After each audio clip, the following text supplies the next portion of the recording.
Bismillahirrahmanirrahim. Assalamualaikum warahmatullahi wabarakatuh.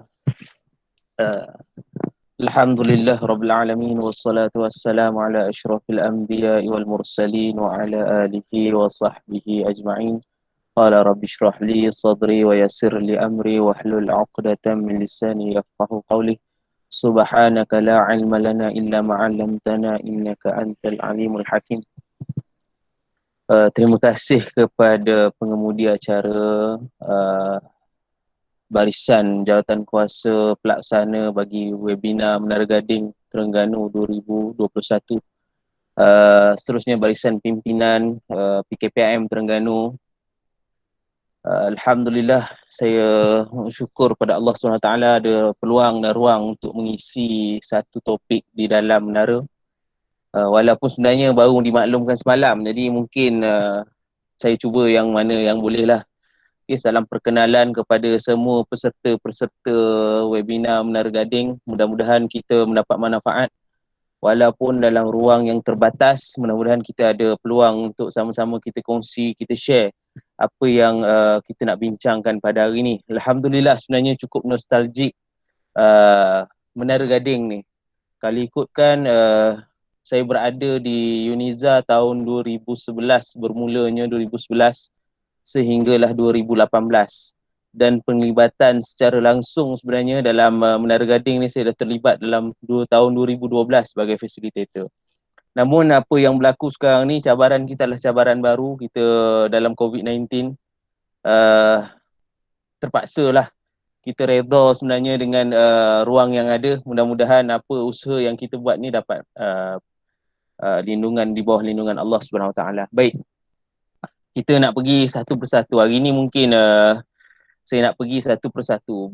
Dari sudut intelektualism dan verbalism ni, dia sangat berkaitan dan saya tak nak kupas secara teori ni secara jauh sangat. Kalau awak tengok secara teori ni nanti akan ada mengantuk lah. Bulan-bulan puasa ni kan ada yang buka peti, pergi minum air dan sebagainya. Baik, secara awalnya kita tengok berkenaan dengan intelektual dan verbalism ni, dia adalah sangat dekat. Lagi-lagi akan datang ni, saya rasa peserta yang join webinar ni adalah sebahagiannya baru nak masuk ke Menara Gading. Tak tahulah nak masuk ke Menara Gading ni dalam proses tu mungkinlah pelbagai lagi cabaran. Ada yang pergi secara bersemuka dan sebagainya. Tapi cabaran utama yang kita ada hari ni, kalau kita tengok masuk ke dalam Menara Gading ni, cabaran yang paling utama sekarang ni lah kita dah mula dengan kelas online dan sebagainya. Baik, jadi penglibatan kepada pelajar-pelajar mungkin agak terbatas. Pertemuan mungkin kalau dulu di universiti ada kumpulan-kumpulan usrah, tak tahulah jarak yang bagaimana dan sebagainya untuk menjaga kemaslahatan yang berlaku hari inilah. Okey, baik. Jadi awalnya sebelum kita pergi lebih jauh, saya nak takrifkan dulu apa definisi kepada intelektual dan apa dia definisi kepada verbalism ni. Istilah-istilah ni saya rasa topik yang kita nak bawa hari ni agak berat. Mungkin ada yang pernah dengar, ada yang baru dengar, ada yang baru cari-cari ya intelektual ni apa dia, verbalism ni apa dia, baru duk cari-cari. Jadi banyak perkataan-perkataan baru yang kita akan belajar. Lebih-lebih lagi kalau duduk dalam KPIM ni, kita tahulah bahasa-bahasa yang bakal digunakan, buku-buku yang menjadi rujukan tu adalah buku-buku yang kita rasakan mungkin sebelum ni kita baca buku biasa je.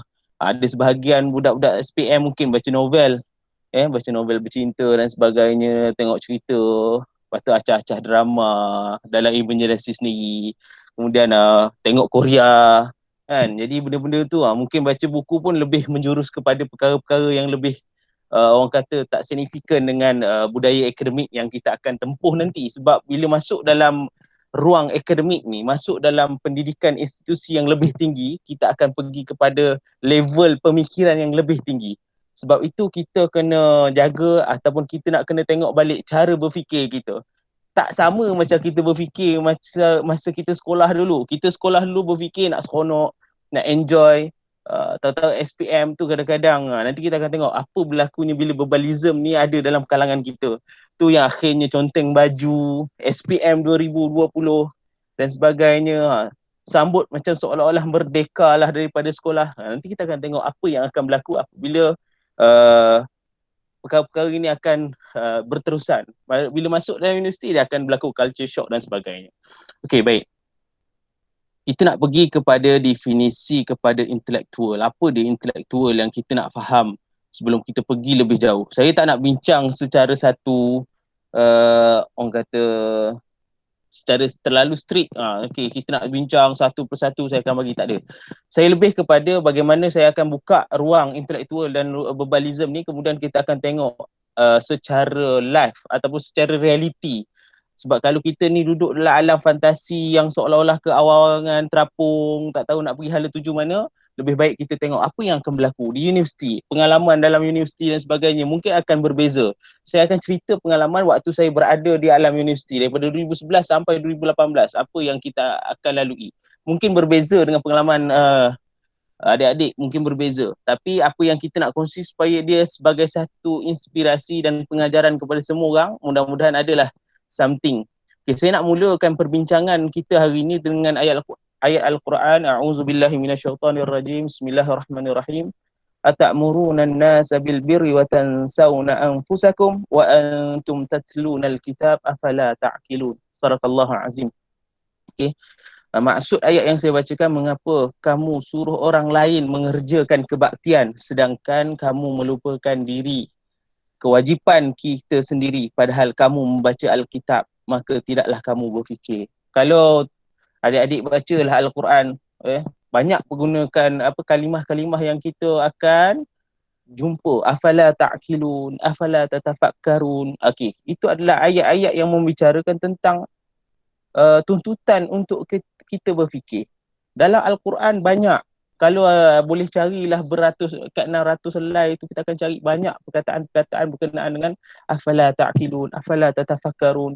Allah suruh kita berfikir. Sebab manusia ni, kalau dia tak berfikir, otak dia akan jadi lembab. Okey, otak dia akan secara automatik akan jadi lembab. Sebab apa? Tidak ada latihan otak kita. Sebab kita perlu latihan. Okey, baik. Kita nak pergi kepada pengertian intellectualism. Okey. Baik, saya tak sempat nak sediakan slide. Masa yang ada begitu sangat-sangat singkat untuk saya untuk sediakan slide. Okey. Baik. Ya,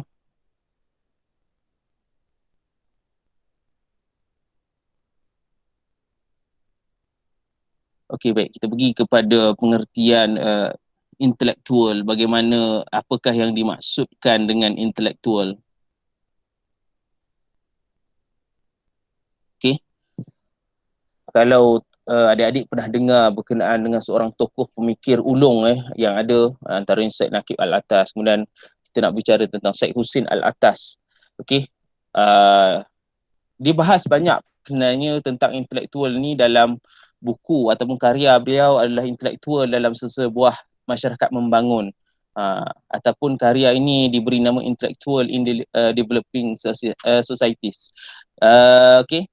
Jadi dibuat dalam bahasa Inggeris kemudian diterjemahkan ke dalam bahasa Melayu. Okey.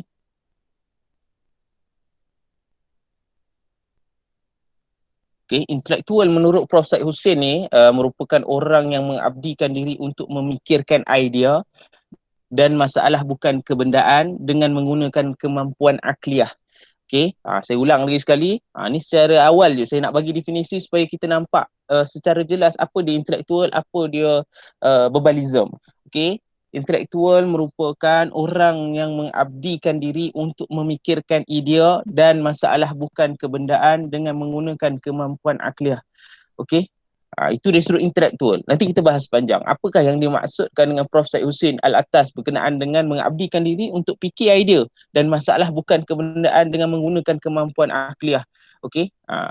Secara asasnya intelektual dia berdasarkan akal, berdasarkan otak kita, bagaimana kita proses dan sebagainya. Nanti kita akan bincangkan secara lebih jelas berkenaan dengan intelektual. Kemudian kita pergi kepada verbalism.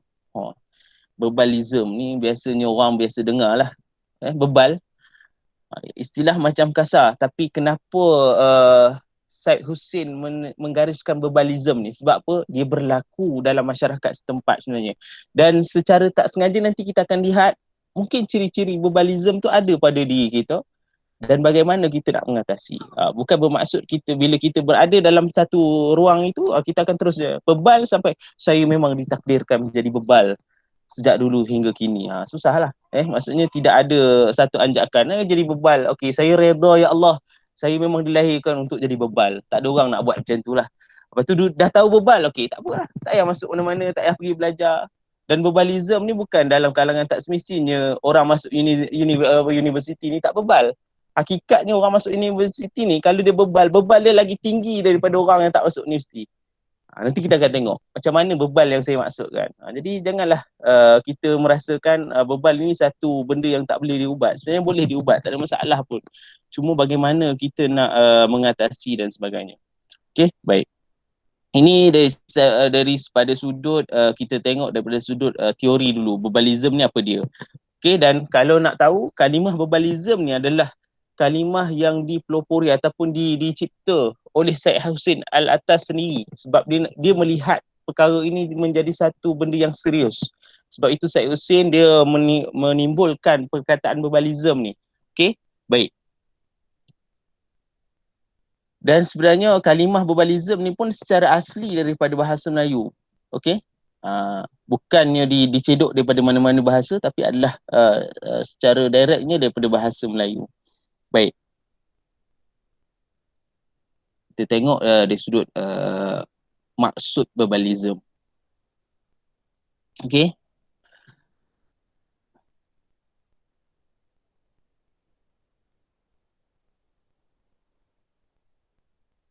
Sekejap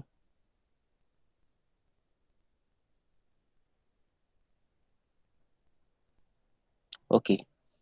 Sebenarnya berbalism ni maksudnya adalah satu sikap, bukannya ideologi ataupun sistem kepercayaan. Berbalism ni adalah parasite dalam fikiran. Ia tidak mempunyai pendukung dan tidak menuntut sesuatu apapun. Okey?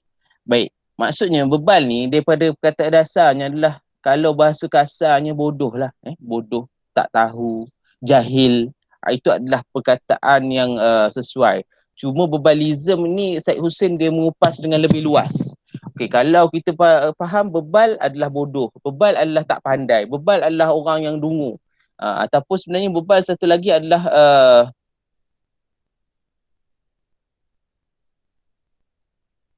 bebal ni adalah satu bebalism ni adalah satu perkara dah lah tak pandai kemudian kita keras kepala.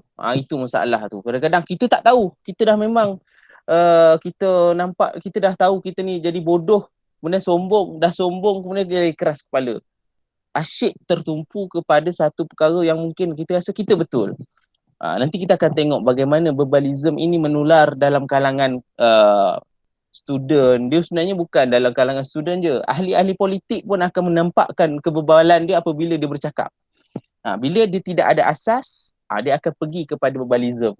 Dia bukan terdiri dalam kalangan pelajar je, tapi termasuklah golongan-golongan orang yang duduk dalam bidang ekonomi, dalam bidang politik, dalam bidang pendidikan. Apabila dia tidak menggunakan akal dengan baik, maka dia akan wujudlah golongan-golongan berbalism yang kalau orang Terengganu panggil, sebenarnya saya secara peribadi adalah orang Terengganu.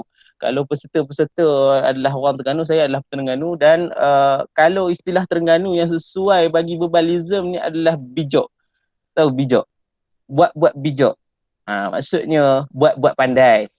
Hakikatnya tak begitu pun. Jadi macam mana buat-buat pandai nanti kita akan tengok. Ada beberapa penceritaan di alam Melayu ini mengupas berkenaan dengan berbalism. Okey, kita dah pergi kepada definisi sebenarnya, tapi saya tak pergi definisi secara exact, definisi yang orang kata daripada rujukan-rujukan. Cuma saya nak kupas supaya kita lihat. Saya nak bagi yang terlalu tinggi sangat pun kejap lagi takut tak tercapai di akal.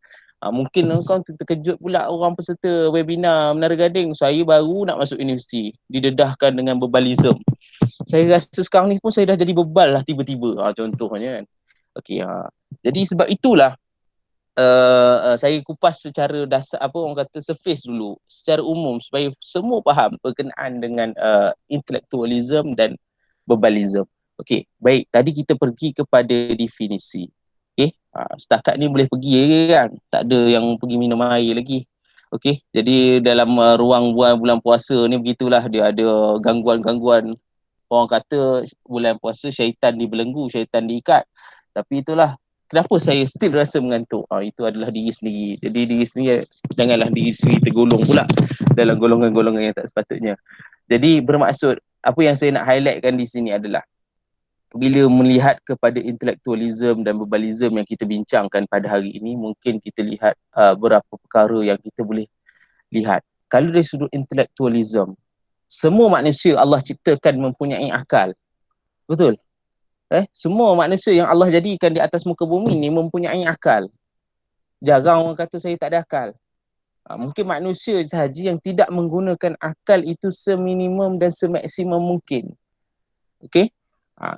Keseluruhan daripada manusia ni memang Allah jadikan ada akal untuk kita fikir. Dan saya rasa dalam webinar Menara Gading ni kebanyakannya ataupun semuanya insya-Allah Muslim.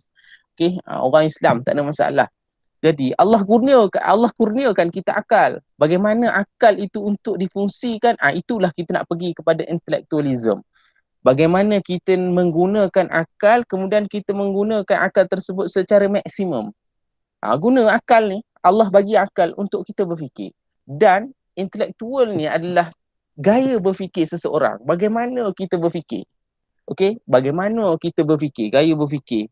Adakah kita ni sekadar fikir, kemudian okey, fikir, okey, orang bagi contohlah datangnya masalah pada kita, okey, kita fikir.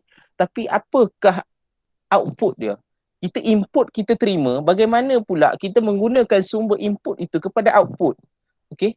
Okey, contoh, orang bagi masalah. Sepatutnya bila kita dapat masalah, kita akan fikir kepada penyelesaian. Bukan tambah masalah. Okey, bukan tambah masalah. Ada orang dia tambah masalah. Contohlah, dia senang, sekarang kan famous dengan geng-geng bawang rangers kan. Ataupun istilah lain, netizen. Okey, ada jabatan netizen Malaysia. Okey. Apabila kita terima masalah, bukan untuk kita tambah masalah. Contoh, orang mengadu masalah kat kita. Contohlah kita dapat masalah cerita tentang orang. Tak sukalah dengan orang ni. Okey, dia ataupun kita dalam ruang bekerja, nak siapkan assignment. Okey, orang tu datang, dia ni tak buat kerja lah. Pemalas lah. Kita sepatutnya bila kita terima input sebegitu, orang yang ada intelektual, dia bukannya pergi tambah masalah. Tambah masalah contoh, kita pula tambah perisa. Betul. Memang dia ada banyak masalah. Dah lah pemalas. Pengutur pula tu, kita pula bagi advance kat dia. Jadi bila kita terima input, bukan kita nak tambah masalah. Tapi bila kita terima input, kita dah sedia dengan output. Okay, kalau dia malas, okay, tak apa. Solution dia pertama, kita kena tahu kenapa dia jadi macam tu.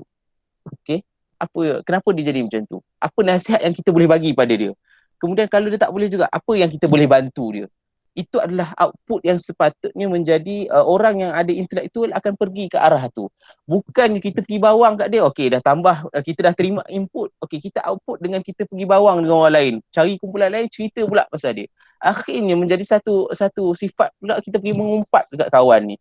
Sedangkan orang yang punya intelektual, dia urus diri dia dan diri orang lain juga. Dia memberi manfaat. Output itu adalah manfaat untuk diri dia dan diri orang lain.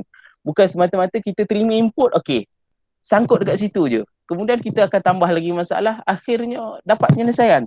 Tak dapat penyelesaian. Saya silap, kalau di universiti, dalam keadaan presentation, kita tidak bersedia. Sebab apa? Orang sibuk cari solution, kau sibuk membawang, akhirnya present takkan kau nak present apa yang kau bawang. Jadi benda tu yang akhirnya mengganggu gugat sebagai seorang mahasiswa. Yang saya rasa akan datang ni ramai dalam kalangan ni akan bergelar sebagai mahasiswa. Jadi kita kena faham mahasiswa ini sangat sinonim dengan intelektual. Rugi kalau kita bergelar mahasiswa tapi kita tidak ada intelektual. Tergolong pula dalam golongan verbalism. Kita nak tengok dulu ciri-ciri verbalism yang di-highlight oleh Syed Hussein Al-Atas ni. Apa dia verbalism yang ada? Saya bacakan dulu dia punya ciri-ciri supaya kita boleh relate bagaimana kita nak atasi supaya kita ni jadi orang tidak tergolong dalam golongan verbalism, sama ada kita duduk dalam universiti ke, tak duduk dalam universiti ke. Bukan bermaksud orang yang tak masuk dalam Menara Gading ni orang yang tak pandai. Saya tak cukup sama sekali kita jangan label lah. Kau tak masuk universiti, kau tak tahu apa yang ada dekat universiti. Tidak. Sebenarnya apa yang berlaku dalam universiti dan apa yang berlaku dalam masyarakat setempat sebenarnya mendidik kita bagaimana kita menilai, bagaimana kita nak membuat satu, orang kata, koreksi diri, kita nak muhasabah diri kita balik apa dia supaya kita boleh relate. Jangan kita rasakan menduduk Menara Gading kita dah pergi ke satu institusi yang tinggi dan kita rasa orang yang berada di bawah Menara Gading adalah orang yang biasa-biasa. Okey, kau tak masuk universiti. Selayaknya kadang-kadang orang macam saya cakap tadi, verbalism ni kalau ada dalam kalangan orang universiti lebih tinggi daripada orang yang tak duduk universiti. Itu kita akan tengok. Okey. Baik. Kita nak pergi kepada apakah ciri-ciri verbalism yang di-highlight, okey, yang menjadi satu parasit kepada diri kita, yang menjadi satu ancaman sebenarnya kepada diri kita supaya kita tidak tergolong ciri-ciri orang bebal. Yang pertama yang di-highlight adalah tidak mempunyai daya menjangka dan melihat ke hadapan. Okey. Maksudnya dia tak ada daya. Okey, dia tak melihat ke hadapan. Dia akan lihat dalam masa jangka yang pendek sahaja. Dia membuat satu penyelesaian dalam masa jangka yang pendek. Dia rasa dengan contoh macam saya bawa tadi, dengan bercerita hal orang itu akan memberikan satu kepuasan pada diri dia. Sedangkan sebenarnya apabila dia melihat jangka masa panjang, apabila pergi membuat teguran, pergi buat peringatan pada dia, bantu dia apa yang patut, dia akan lebih, sebenarnya kita akan berjaya bersama-sama dan kita akan lebih pergi lebih jauh. Tapi bila kita fikir secara pendek, golongan-golongan yang bebal ni tadi akan buat daya menjangka dia tu sangat pendek. Dia rasa benda pendek ni boleh selesaikan. Kemudian kebiasaannya mereka hanya bertindak balas terhadap peristiwa selepas kejadian berlaku. Macam saya cakap tadi. Maksudnya dia akan benda tu baru berlaku, dia akan fikir okey, habis peristiwa tu okey. Dia tak fikir apa yang akan berlaku pada masa akan datang. Kemudian mereka hanya mempunyai payung setelah hujan membasahi tubuhnya. Ni perumpamaan pada mereka. Maksudnya hujan dah turun baru buka payung, sempat basah baru buka payung, tak ada gunalah. Okey. Baik pergi berendam je dalam baldi terus senang sebab dia tidak ada, orang kata, persediaan yang awal. Dah hujan, dah basah baru nak buka payung. Jadi apa fungsi payung tersebut? Dah basah. Sedangkan hakikatnya payung tu adalah untuk melindungi diri kita daripada basah. Okey. Sikap ni, benda ni yang sangat rugikan kita. Itu antara ciri yang pertama yang saya sebutkan, tidak mempunyai daya jangka dan melihat ke hadapan. Itu ciri pertama orang bebal. Yang kedua, rendahnya semangat untuk mengkaji dan kurangnya hasrat untuk berusaha. Kita ni macam kita terima sesuatu, kita dah tak kaji dah, kita terima bulat-bulat. Dan tak ada hasrat pun nak usaha lebih untuk tahu apa benda yang nak explore lebih lagi. Okey.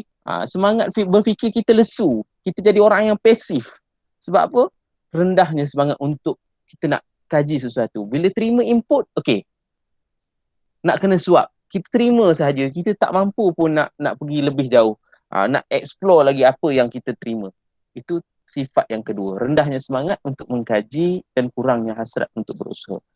Kemudian yang ketiga, bersikap authoritarian.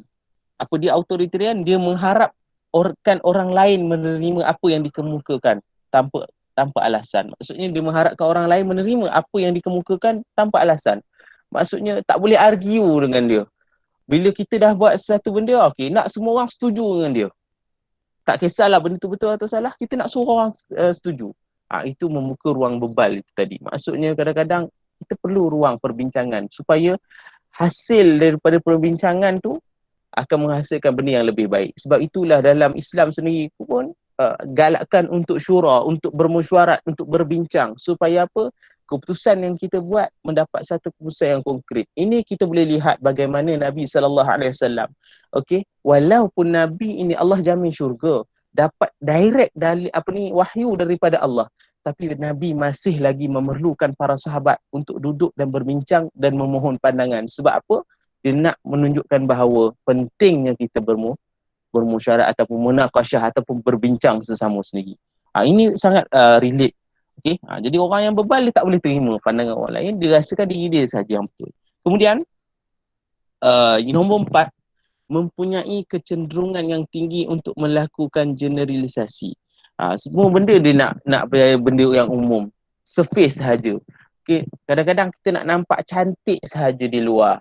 Okay, hakikat dalaman yang buruk-buruk itu ditutup general. Kita nak semua benda jadi umum sahaja. Jadi semua benda nak surface sahaja.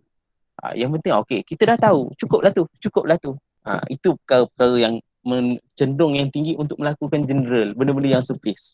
Kemudian yang kelima, tidak mempunyai kecintaan terhadap hujah-hujah dan tiada penghargaan kepada kemuliaan akal. Okey, dia bercakap kadang-kadang dia tidak memahami pun suatu konteks, tapi sekadar untuk orang kata sekadar ada. Kalaulah kita bercakap atas dasar hujah, benda yang kita cinta, benda yang kita suka, kita akan betul-betul mendalami dan kita berhujah itu, sebab itu kita diteguhkan. Kadang-kadang kalau orang yang berhujah ni tak ada kecintaan pada hujah ni, senang sangat dipatahkan. Sebab apa? Dia tidak mempunyai pembacaan dan ilmu yang cukup dalam berkenaan sesuatu perkara. Jadi bila dia berhujah, okay, hujah ni tu tidak betul-betul konkret. Senang sangat dipatahkan. Sebab apa? Dia tidak ada asas yang kukuh. Okey, sebab itu orang-orang bebal dia akan sekadar bila bercakap ataupun berhujah, okey, asal ada. Cedok sana, cedok sini, tapi hakikatnya kita tidak explore pun. Kita tak pergi pun kepada perkara-perkara yang lebih mendalam untuk kita tahu. Okey, dan kita tak ada penghargaan kepada kemuliaan akal. Allah jadikan akal untuk kita berfikir dengan lebih jauh, berfikir secara rasional, berfikir secara positif, berfikir secara orang kata kritis, dan kita boleh fikir secara analitis, kita boleh analisa maklumat dan kemudian itu barulah kita boleh menghasilkan sesuatu benda yang lebih baik. Okey. Kemudian unsur bebal boleh dikesan. Misalnya ni dalam bentuk soalan yang diajukan. Kadang-kadang kita tengok orang yang bertanya soalan ni pun kita dah tahu soalan-soalan dia tu menjurus kepada apa. Kadang-kadang kita tengok yelah. Tapi janganlah sebabkan kita orang yang tanya soalan je bebal. Jangan label macam tu. Lepas ni saya rasa habis saya punya slot ni tak ada orang tanya dah. Saya risau saya di label bebal katanya. Sudah dia kata. Bukan. Maksud saya adalah soalan-soalan tu bila kita berfikir daripada input, barulah kita akan menghasilkan satu output yang lebih baik. Okey? Jadi bila kita terima input tu, bila kita nak tanya soalan, kita akan hasilkan soalan-soalan yang lebih kritis, yang lebih baik. Kalau kita ni sekadar ceduk ilmu ni, terima bulat-bulat tu yang kadang-kadang orang kata soalan bodoh yang ditanya. Okey? Soalan bodoh, soalan yang sangat-sangat simple. Sebab apa? Yalah, dia tidak menggunakan dan tidak menghargai akal yang Allah bagi. Okey? Baik, yang seterusnya. Okey, ciri-ciri bebal tadi yang kita dah tengok. Tiada kemampuan untuk menilai dan menganalisis masalah secara kontekstual dan mendalam. Tidak ilmiah. Ini yang macam saya sebutkan tadi. Dia tak mampu pun nak nilai sesuatu benda tu. Maksudnya bila dia terima bulat-bulat. Dia ambil bulat-bulat. Kemudian terus merespon. Itulah kadang-kadang minta maaf cakap lah. Kalau kita tengok sekarang ni dalam keadaan benda-benda macam ni, bila kita tengok menteri-menteri, tak tahulah mungkin menteri luar negara, tapi kita ambil contoh, kalau ayam mahal jangan makan ayam. Itu respon-respon yang seolah-olah yang kita nak terima adalah bagaimana orang yang berkuasa menilai dan menerima masalah dan memberi satu solution terbaik. Bukannya okey, kalau tak selesa duduk Malaysia, keluar Malaysia. Contoh, mungkin menteri luar negara kot, tak tahulah kalau ada dengar menteri yang dalam Malaysia sebut. Cuma saya nak highlightkan, apabila kita ni mengalami satu situasi berbalism ni, dia akan pergi kepada situ. Okey, kalau ikan mahal, jangan makan ikan. Okey, sudahlah, orang Terengganu tak boleh makan ikan, termenunglah kat tepi laut. Contohnya. Okey, jadi itu perkara-perkara yang kita kena tengok bagaimana kita merespon suatu isu. Adik-adik yang berada di sekolah dan masuk Menara Gading, ini yang kita kena lihat semula. Okey, ciri-ciri berbalism ini yang kita nak kena hakis, buang daripada diri kita, barulah kita menjadi mahasiswa yang berkualiti. Okey. Kemudian berorientasi sepotong-potongnya. Dia nak benda yang terlampau, benda yang simple, nak benda yang, semua benda nak mudah. Okey, semua benda yang dia rasa dia nak benda tu, alah, buatlah kadar je. Alah kadar je, biasa je. Tak payah nak buat lebih-lebih. Itulah yang akhirnya menjadi sifat bebal itu, sebab kita tak terima input yang banyak. Kita nak benda yang simple, asal tahu sahaja. Okey, benda yang mudah-mudah sahaja. Itu yang dimaksudkan oleh Syed Hussein Alatas. Kemudian mudah percaya kepada perkara-perkara di luar kebiasaan. Okey, ini banyak. Okey, orang-orang Melayu kita banyak percaya kepada perkara-perkara tahyul. Okey, perkara-perkara yang tak sepatutnya, terlalu ikut adat sehingga gadai syariat. Bahasa cantik ni. Okey, terlalu ikut adat sehingga gadai syariat. Apa yang saya maksudkan? Kita ikut sangat budaya-budaya yang masuk ke dalam alam Melayu sehingga kan kita tidak melihat syariat Islam yang Islam dah buat cantik dah. Okey, yang diamalkan oleh umat Islam seluruh dunia. Tapi bila masuk satu adat yang kita rasakan benda tu penting, maka rosaklah syariat kita. Ini benda-benda yang kadang-kadang kita kesal dengan masyarakat Melayu, dan kita sebagai mahasiswa, sebab itulah saya katakan tadi, kita perlukan pemikiran yang analitik. Kita nak kena analisis sumber. Kita nak kena tahu bagaimana nak bezakan antara adat dan syariat. Bila intelektual, orang yang berfikir, gaya berfikirnya cantik, dia akan proses data-data tu tadi dan dia mencari sumber kebenaran.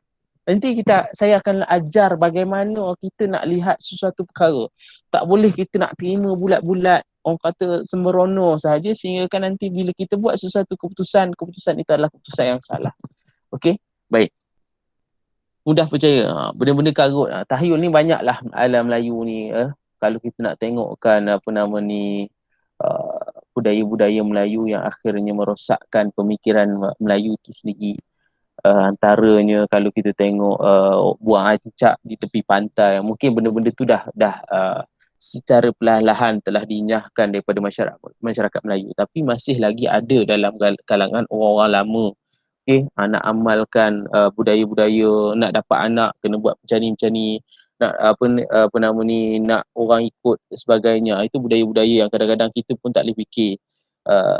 Kadang-kadang memang betul ada adat Melayu contohnya menjadi pengajaran. Ada juga yang karut dan tahyul yang akhirnya perkara-perkara itu melangkaui syariat dan secara tak sengaja kita mensyirikkan Allah.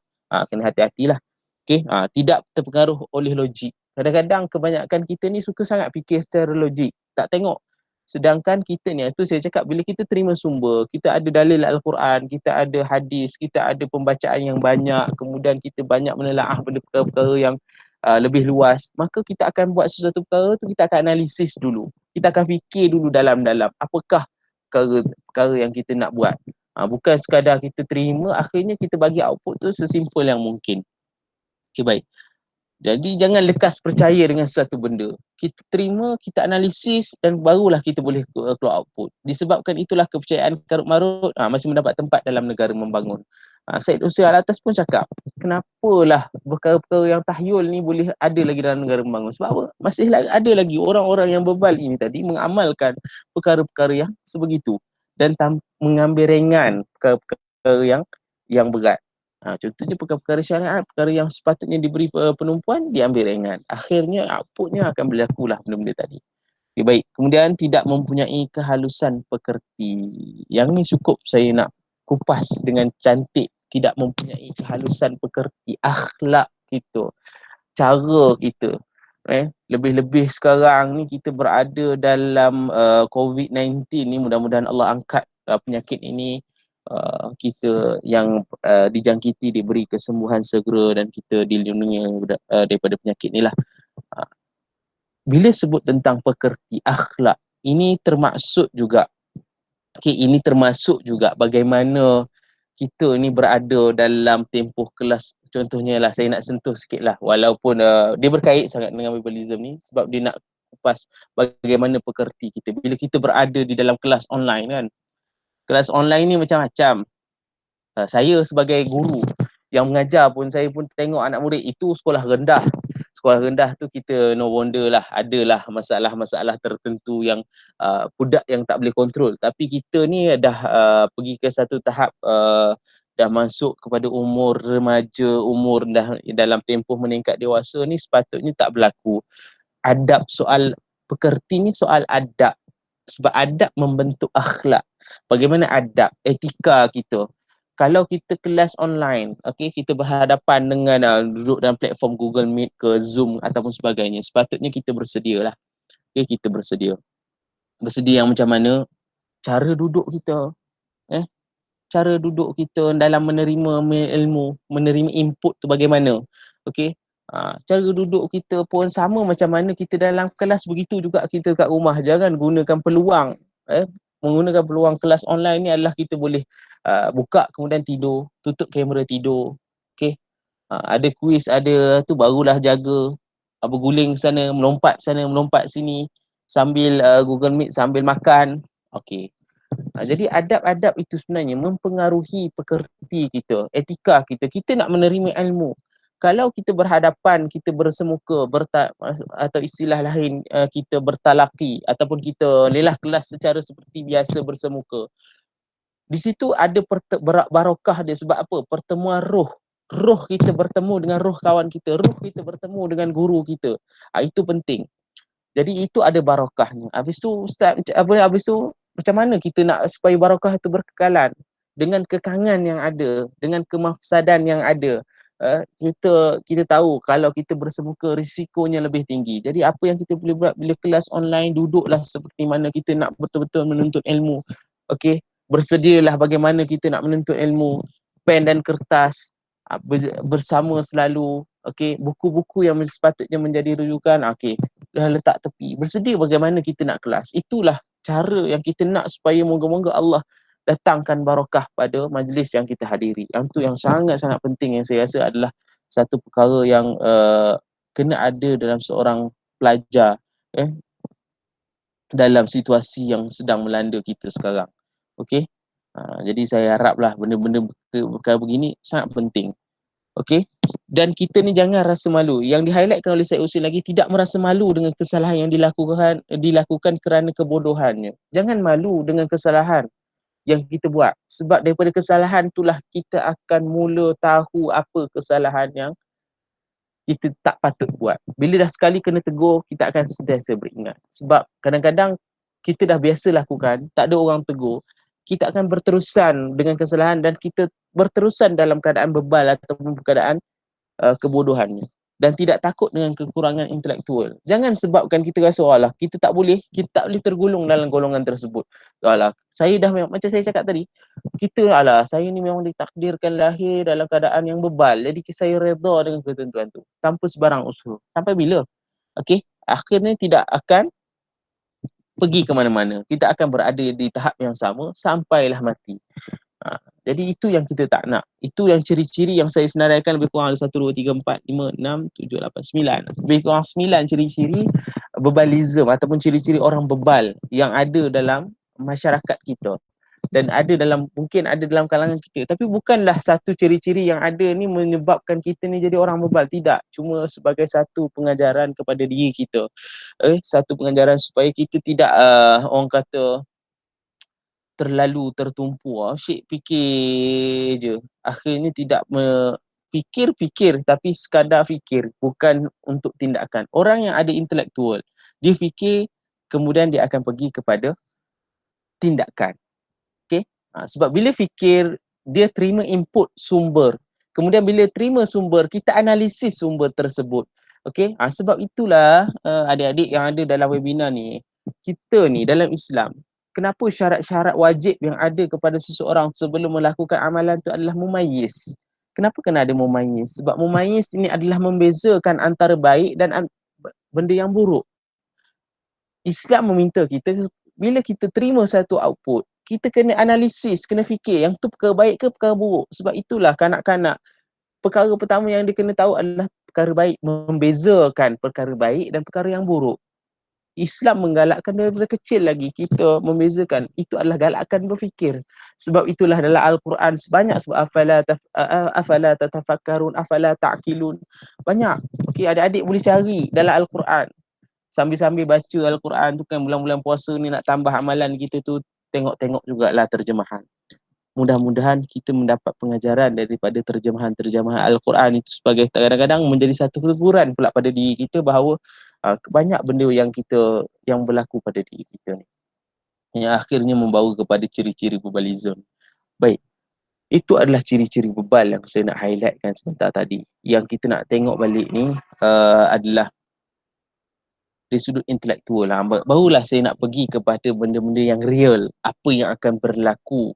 Okay, saya tak nak pergi terlalu jauh berkenaan nak kupas intelektualism dan bebalism ni kepada benda yang terlalu spesifik. Nak ambil pemikiran-pemikiran yang terlalu jauh. Saya nak supaya anda tahu sahaja bagaimana kita nak mengatasi verbalism, nak jadi orang yang berintelektualism. Okey, saya yakin dalam alhamdulillah berada dalam KPIM ni, dia ada budaya-budaya ilmu yang dia sentiasa berpegang, ada trust-trust yang kita rasakan. 4 trust utama menjadikan seseorang mahasiswa itu adalah mahasiswa yang cukup berkualiti. Okey, baik. Setakat ni boleh pergi lagi tak ni? Jauh ni. Banyak sangat nak cakap, tak ada minum air. Okey, Boleh. boleh lagi Boleh bang, Okey. boleh. Terima kasih. Boleh Okey. Ada yang sengih-sengih ni, ada yang ni. Okey, baik. Kita pergi kepada satu perkara yang kita mungkin berada dalam satu tempoh nak masuk ke alam universiti, alam kampus. Okay? Alam kampus. Apa perkara pertama yang kita nak bina intellectualism kita supaya kita dapat menyahkan verbalism. Okay. Dan satu lagi sebelum saya terlupa tentang verbalism ni, sebenarnya ada contoh-contoh jenaka alam Melayu yang menceritakan tentang verbalism ni sebenarnya. Okay. Acah-acah pandai ni. Sebab itu dalam alam Melayu ada cerita kisah-kisah Pak Pandey. Saya rasa ramai biasa dengan kisah-kisah jenaka ini. Pak Pandey kan. Ada kisah yang kalau adik-adik boleh baca, ada yang mengatakan ada satu kisah yang mana mak, saya tak ingat lah mak ke ataupun makcik Pak Pandey ni minta guna umpan belalang rusa. Dia kata kau nak mancing, dia kata kau pergilah mancing, tak ada masalah, tapi kau gunalah belalang rusa supaya mudah dapat ikan. Asalnya dia cerita suruh gunakan belalang jenis rusa, adalah belalang, istilah belalang tu. Okey. Tapi bijaknya Pak Pandey ni, dia kata dia lebih bijak daripada mak dia. Apa yang dia buat, dia ambil rusa tu jadikan umpan. Masuklah ke dalam tu, pergi mancing. Sebab apa? Dia rasa dia pandai sangat. Dia kata, daripada aku pakai belalang rusa, baik aku pakai rusa terus. Akhirnya itulah menjadi satu, bila dia tidak memahami satu konteks dan dia rasakan dia lebih pandai, akhirnya kebodohan itu merugikan dia. Agaknya kalau letak rusa macam tu, ikan mana nak makan, contoh. Begitu juga dengan kisah-kisah Pak Kadok. Itu kisah-kisah yang orang kata melihatkan kepandiran ataupun bebal itu tersebar secara tak langsung. Buat acah-acah pandai, akhirnya acah-acah pandai itu merugikan. Dan kadang-kadang benda tu yang menyusahkan. Bila kita banyak orang bebal ni, akhirnya dia menyusahkan diri sendiri. Ini telah ditampilkan sebenarnya dalam kisah yang dilalui oleh Nabi Allah Musa alaihissalam. Apabila kita lihat kepada waktu peristiwa yang mana berkenaan dengan sapi. Okay, sapi. Okay, kaum ni tanya pada Nabi, kemudian bila dia tanya, Nabi Musa minta arahkan untuk cari sapi. Okey, kita dah tahulah sapi ni lembu, okey, cari dia lah lembu. Tapi apabila dia terlalu banyak bertanya, konon-konon nak acah pandai, tanya dengan lebih mendalam. Okey, sapi tu warna apa, saiz ni macam mana, apa semua. Akhirnya benda tu akan menyusahkan dan merugikan dia. Asalnya dia suruh cari sapi, tak ada masalah pun. Sapi kita tahu, lembu, okey. Kita tahu dah benda tu. Okey, pergi je lah cari. Tapi bila kita terlalu buat acah pandai, pergi tanya lagi warna sapi tu warna apa, saiz dia macam mana, gemuk ke kurus, akhirnya dia menyusahkan diri dia dan dia akan rugilah. Asalnya benda mudah tapi ambil susah. Benda-benda ni lah yang kita kena ambil kira. Kadang-kadang nak terlalu ke depan pun tak boleh juga. Nak tunjuk acah pandai, akulah yang banyak bertanya. Akhir bertanya tu merugikan dia dan merugikan kawan-kawan dalam kelas. Saya pernah lalui bila duduk dalam kampus, pensyarah minta buat tugasan. Bila buat tugasan, pensyarah sebut benda yang umum. Kemudian seorang bangun tanya lagi, berapa muka surat? Panjang dia berapa perkataan? Makin banyak lah sekali. Kau dah kenapa? Akhirnya menyusahkan, bukan dia je, satu kelas susah sebab dia. Kan jadi rugi. Bukan setakat dia yang rugi, satu kelas rugi. Sebab terlalu banyak bertanya, akhirnya merugikan diri sendiri. Tapi bermaksud bukanlah tak boleh bertanya, tapi berpada-pada. Tanya macam saya cakap tadi, bila kita terima input, bila kita terima satu input, kita analisis, barulah kita hasilkan output yang berkualiti. Bila output kita tak berkualiti, akhirnya akan berlakulah kebebalan dan kepandiran dalam kalangan mahasiswa. Okey, kita nak pergi kepada konteks mahasiswa semasa sekarang. Okey, Lepas SPM, ada yang akan pergi kepada fasa nak pergi nak masuk dalam diploma, nak masuk dalam asasi, nak masuk dalam ruang-ruang yang lain lah. Ada yang nak sambung pengajian Mesir, ada yang nak sambung pengajian Jordan, nak pergi luar-luar negara, walaupun tempoh COVID ni kan, masing-masing mempunyai impian, cita-cita yang tinggi untuk pergi kepada satu tahap institusi pendidikan yang tinggi supaya kita dapat sesuatu. Dan pertamanya nak setkan dalam kepala kita ni adalah niat, soal niat. Bukan kita bersambung belajar ni nak tunjuk gah dekat orang. Ada orang dia nak tunjuk pandai dekat orang lain. Aku dah masuk universiti. Tapi rupanya dia lah paling bebal dalam universiti tu. Bukan begitu. Bukan bermaksud kita masuk universiti kita nak jaja cerita pada orang lain lah. Kita ni adalah mahasiswa yang berintelektual akan masuk universiti. Engkau masuk Uniza apa barang baik, kau masuk UIA first class, Uniza low class contohnya kan. Marahlah orang-orang Uniza dalam ni. Okey, bukan bermaksud begitu. Dia tidak ada istilah institusi pendidikan tu yang lebih baik. Itu lebih berintelektual. Student-student dia bagus-bagus. Yang membentuk mahasiswa itu, yang membuatkan intelektual yang ada pada seseorang mahasiswa itu bukan institusi, tapi bagaimana kita secara peribadi kita masuk ke alam universiti, apa persediaan kita, apa niat asal kita. Okey, sebab tu saya kata bagaimana kita terima input. Dan orang yang tak masuk universiti tak boleh jadi orang yang intelek ke? Tidak. Orang yang tak masuk universiti pun boleh jadi orang yang intelek. Bagaimana cara orang yang intelek? Nanti kita akan tengok. Asasnya yang kita kena tahu adalah budaya ilmu. Budaya ilmu ni tak semestinya ada dalam institusi pendidikan sahaja. Budaya ilmu, tengok ada yang duduk kita dalam bila budaya ilmu kita tahu benda itu kita menjadikan dia budaya. Budaya ni menjadi kebiasaan, kelaziman kepada seseorang. Jadi bila kita menjadi kelaziman, jadi budaya kita, secara automatik kita akan pergi ke arah tu. Okey, contohnya budaya-budaya ilmu yang kita boleh buat, baca buku, baca, dan kemudian bagaimana kita bila membaca tu, bagaimana kita melihat dan menilai penulisan, dan apa yang kita boleh ambil sebagai satu iktibar, sebagai satu pengamatan pada diri kita. Kan, maksudnya baca tu bukan sekadar baca semata-mata. Kadang-kadang kita nak kejar dengan orang. Kau baca berapa buku hari ni? Aku dah baca 10. Apa yang kau dapat daripada buku? Entah. Jadi no point sebenarnya. Yang kita kejar bukanlah semata-mata baca buku untuk menentukan berapa banyak bilangan yang kita baca. Tapi kita nak menentukan bagaimana berkualitinya pembacaan kita dalam sesuatu benda. Bila kita baca, kita boleh buat, macam saya cakap, kita boleh terima input dan output tu akan bagi manfaat. Sebab itulah dalam Islam kita nak khairun nas anfa'uhum linnas. Kalau dalam KPM, hidup biar berjasa. Okey, maksudnya kita memberi manfaat pada orang lain. Kita menerima satu manfaat dan kita memberi manfaat juga kepada orang lain. Jadi orang yang ada intelektual, dia terima input, dia pun nak share.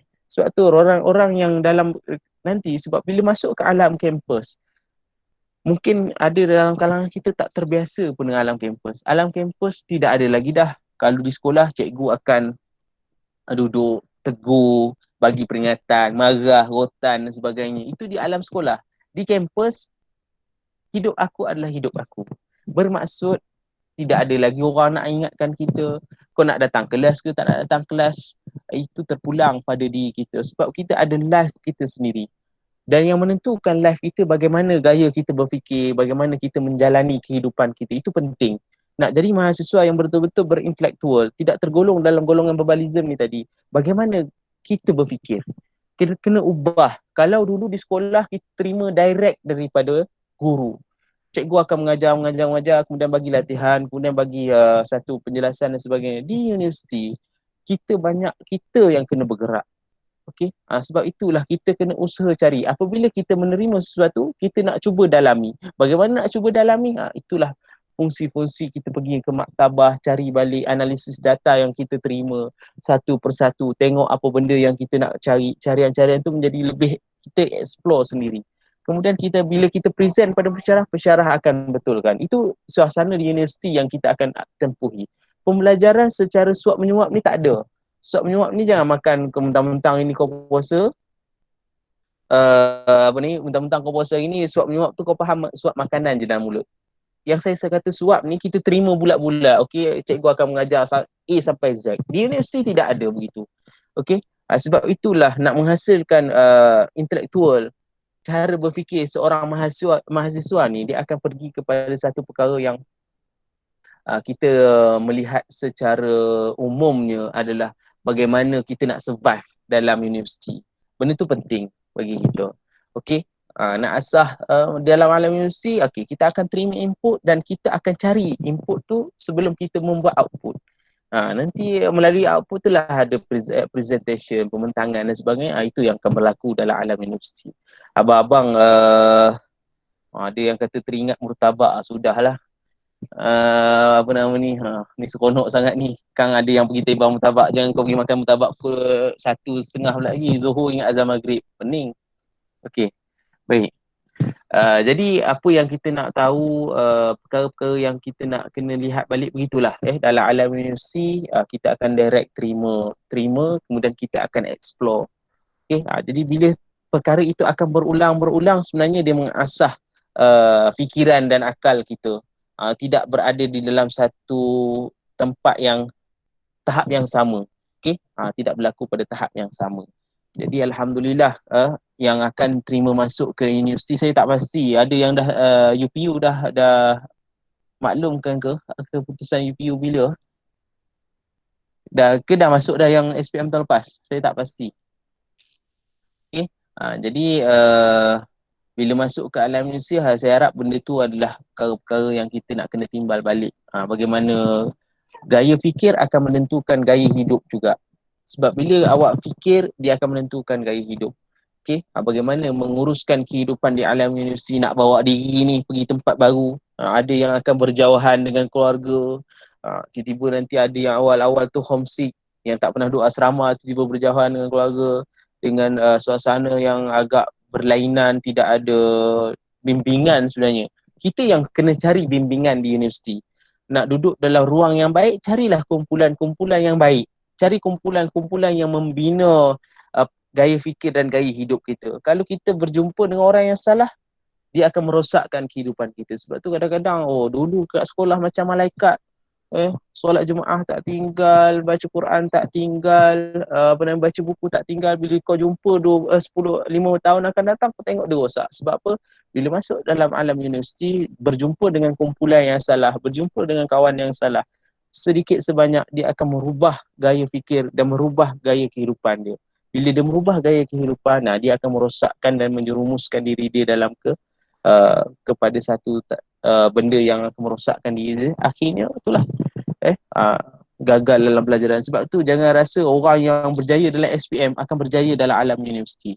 Sebab dalam universiti dia banyak perkara yang mengasah intelektual kita nak kena berfikir. Sebab apa kita nak kena berfikir? Dalam alam universiti, macam saya cakap, bersyarah mungkin akan sebutkan beberapa perkara. Yang lain kita kena explore dan dalami. Kemudian kalau tak faham baru tanya. Baru tanya, pensyarah akan bagi. Sebab pensyarah nak kita ataupun guru kita nak supaya kita explore dan kita bagaimana kita menganalisis maklumat dan bagaimana kita membezakan maklumat-maklumat tersebut. Yang mana sahih, yang mana yang tak sahih, yang mana betul, yang mana tak betul, yang mana adalah palsu dan sebagainya. Sebab itulah orang yang berintelektual. Dalam universiti, benda perkara yang famous adalah plagiat. Plagiat. Benda tu plagiat. Plagiat ni adalah meniru hasil usaha orang lain. Contoh, pensyarah minta buat satu assignment. Search dekat Google. Pergi tukar nama sahaja dengan kelas dan nombor metrik. Sebab apa? Itu adalah plagiat. Hasil usaha orang lain cari, kemudian kita ambil dan tukar nama. Berlaku di universiti. Tesis, ataupun projek akhir seseorang pelajar pun begitu. Dia search dekat Google, akan keluarlah carian-carian. Kemudian dengan teknologi sekarang, PDF boleh ubah jadi Word. Bila ubah, tukar nama dan akhirnya berlakulah plagiat. Memang betul awak berjaya, tak ada masalah. Tapi benda barakah dalam ilmu tu, macam saya sebutlah, tak kisahlah awak ni pengajian Islam ke, bukan pengajian Islam ke, banking ke, marketing ke. Tapi bila kita tak jaga etika keilmuan, kita tak rasa ketika tu. Kita tak rasa. Macam saya cakap lah, orang yang bebal ni tadi, dia tak akan berusaha. Dia ambil surface je, dia nak benda yang umum. Okey, tajuk carian. Okey, dia akan cari kat Google, okey, dia keluarkan perkara tersebut, kemudian akhirnya dia menghasilkan dan dia meletakkan hasil kerja, hasil karya tu pada diri dia sendiri. Sedangkan dia tak ada usaha membuat. Okey, carian dekat perpustakaan pun tak buat. Akhirnya merosakkan, akhirnya dia rugilah. Sebab akan datang dalam alam pekerjaan, walaupun kadang-kadang sekarang ni dalam ekonomi yang tidak stabil, mungkin ada orang bekerja dalam ruang yang berbeza. Ada orang ambil marketing tapi tak kerja pun dari sudut marketing. Jadi orang lain dan sebagainya. Itu adalah survival selepas daripada Menara Gading.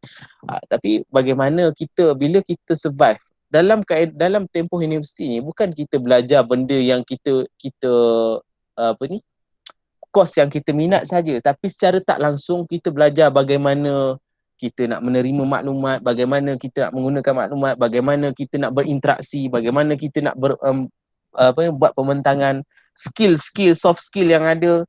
Yang itu yang kita belajar dalam alam universiti. Jadi adik-adik kena faham, dalam tempoh tersebut adalah satu tempoh yang agak panjang dan kita betul-betul nak kena manfaatkan. Jangan jadi macam saya cakap lah, bila dah mula buat plagiat, semua carian dia buat di carian di Google.